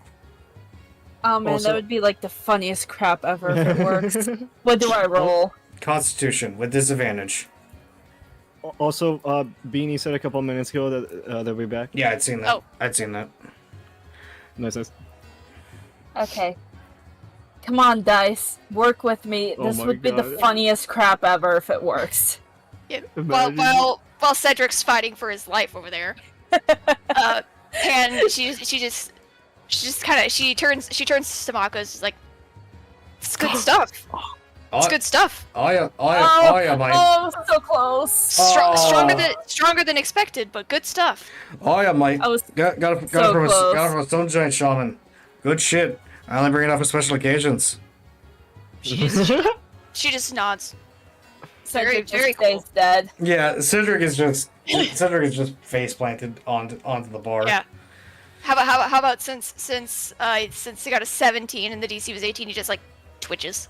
Yeah. So you just kind of watch it. You just kind of goes. "Ugh." No. He tries to get up, but he can't. And then Scout's like, I guess you're right about the other. I said about drinking. It is a bonding experience. I guess it's true. I might. It's a good. It can be a good thing. You just gotta be careful with it, as you can see right there. And he points to Miko. Not Miko. Cedric. Miko. Yes, my favorite D&D character, Miko. Okay, look that. Okay, yeah. Anyways, Cedric. Yeah. But thankfully, since I'm a warforged, I should be able to handle this a bit better. And She just kind of looks at Scout very amused. Scout gets Because up. she's like, how drunk would you say that Pan is, given that she managed to kind of shake it off a bit? She is like, she's not piss drunk, but she's pretty damn drunk. Hey, Yeah, Tommy. more than tipsy. Yeah, exactly. Yeah. Yeah. Tommy. She just kind of looks at Scout and she's like, my friend, you wanted to try a bar fight because you thought it would be fun. Because you heard that's what people do in bars. Yeah. Don't worry. I would say that is not quite handling it very well. But remember, she's like Oh, yeah. she's like leaning on her hand, like on her elbow on the bar, and just kind of like looking at him, looking at him all sideways. It just yeah. just kind of like looking at him like this, because she's feeling it, but she's holding herself together. Hey, Tommy. Yeah. Can I roll for projectile vomit? Oh. No, save it for when you get back to the room, please.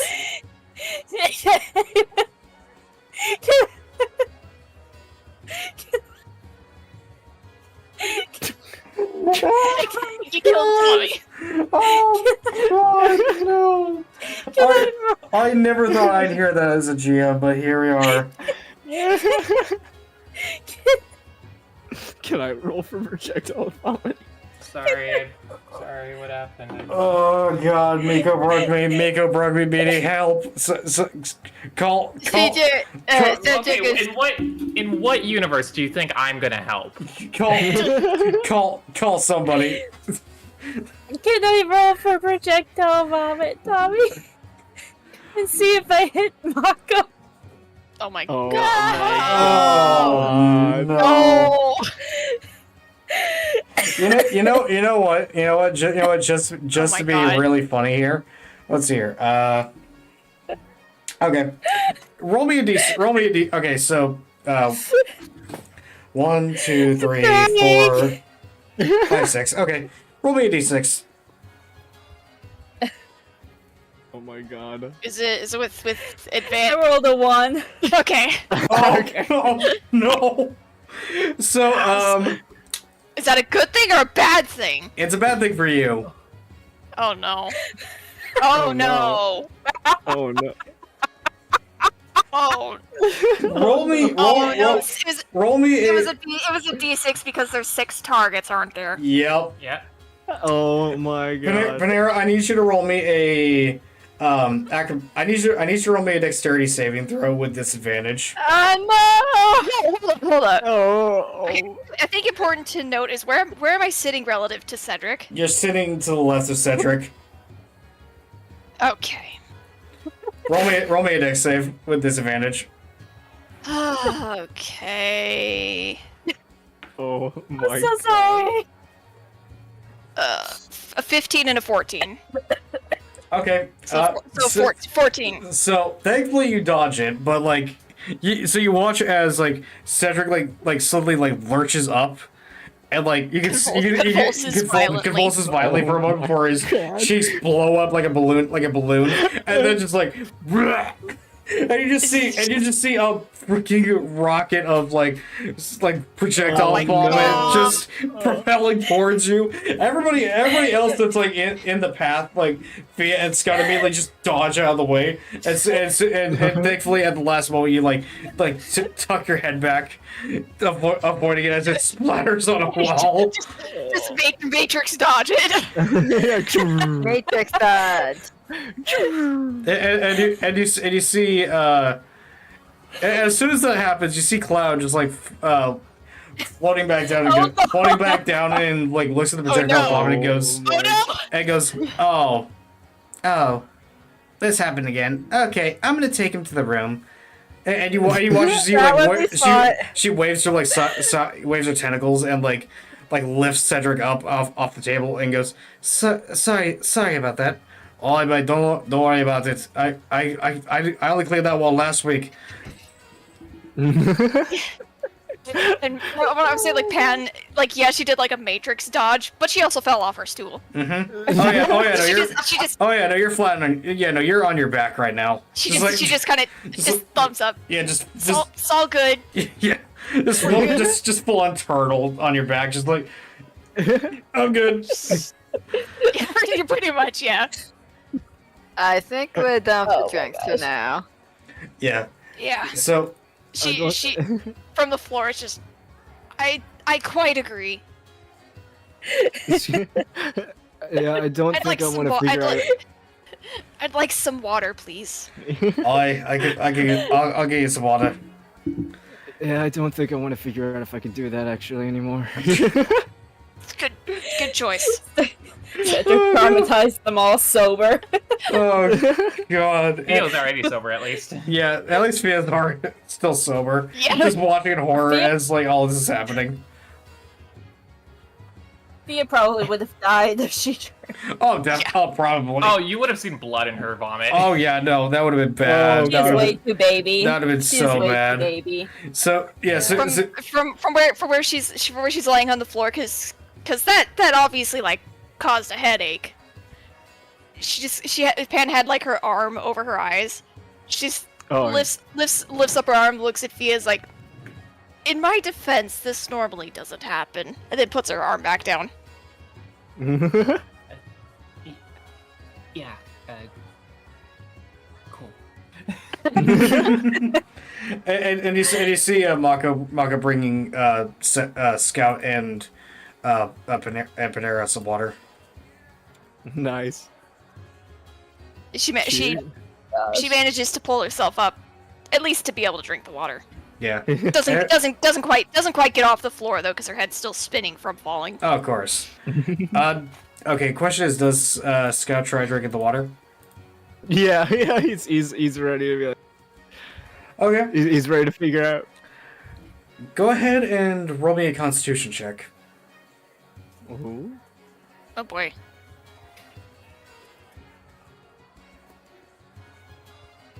Oh, 22. Yeah. You're right. Yeah. Where's and- all the 20s today? So as soon as you Because we're not, so much because we're not fighting. much like Yeah, right. You're right. We're spending all of our 20s today. Tomorrow it's gonna be True. all, or not tomorrow. Next week it's gonna be all nat ones. True. Oh my god. okay. So He so So hard to almost puke. so yeah, you do drink the water and it wasn't a small amount of water either. It was like good like pint-sized thing of water, just like. And as soon as you do, you realize that the strange feeling you had before, it's like it's dissipating pretty quickly. What? What the fuck? And then as you feel like you can feel like a strange sensation in your chest cavity. Oh. That's scary. I don't know what that means. Here's an interesting question. Can a robot pee? That's Are we gonna figure out if a robot can pee? And as soon as like the strange feeling the strange feeling continues for a bit, and then like you feel it travel up and up and up to your neck, Oh, no. and then to your like facial orifice, and then you see a puff of smoke come out. Oh. Huh. Oh, Okay. evaporate. Oh, okay. Interesting. Burned it off, I guess. Literally. Yeah. And you are no longer drunk, Scout. What? Weird. Well, I feel fine. Weird there, mate. It just burped up smoke. Weirdest shit I've seen in weeks. I can drink. You can drink? Pan just kind of like stares from where she's still sitting on the floor. Today's just full of surprises. Oh, And goes back to drinking her water. oh, you telling? Good and bad. You telling me? And as the night continues, you guys spend a bit more time at the bar before the sun begins to dip down the horizon, and that is where we're going to be ending our session. Yeah! That was a fun one. That was good. It feels great to be back. And the absolutely. and the memes are going to be glorious. I'm so happy to be able to traumatize you again, Tommy. Oh God. Okay. There better be a meme of Cedric winning jackpot. There will be. There's gonna be so much. Oh, We are so back. There'll be Oh, a yeah, meme we of are. the projectile vomit.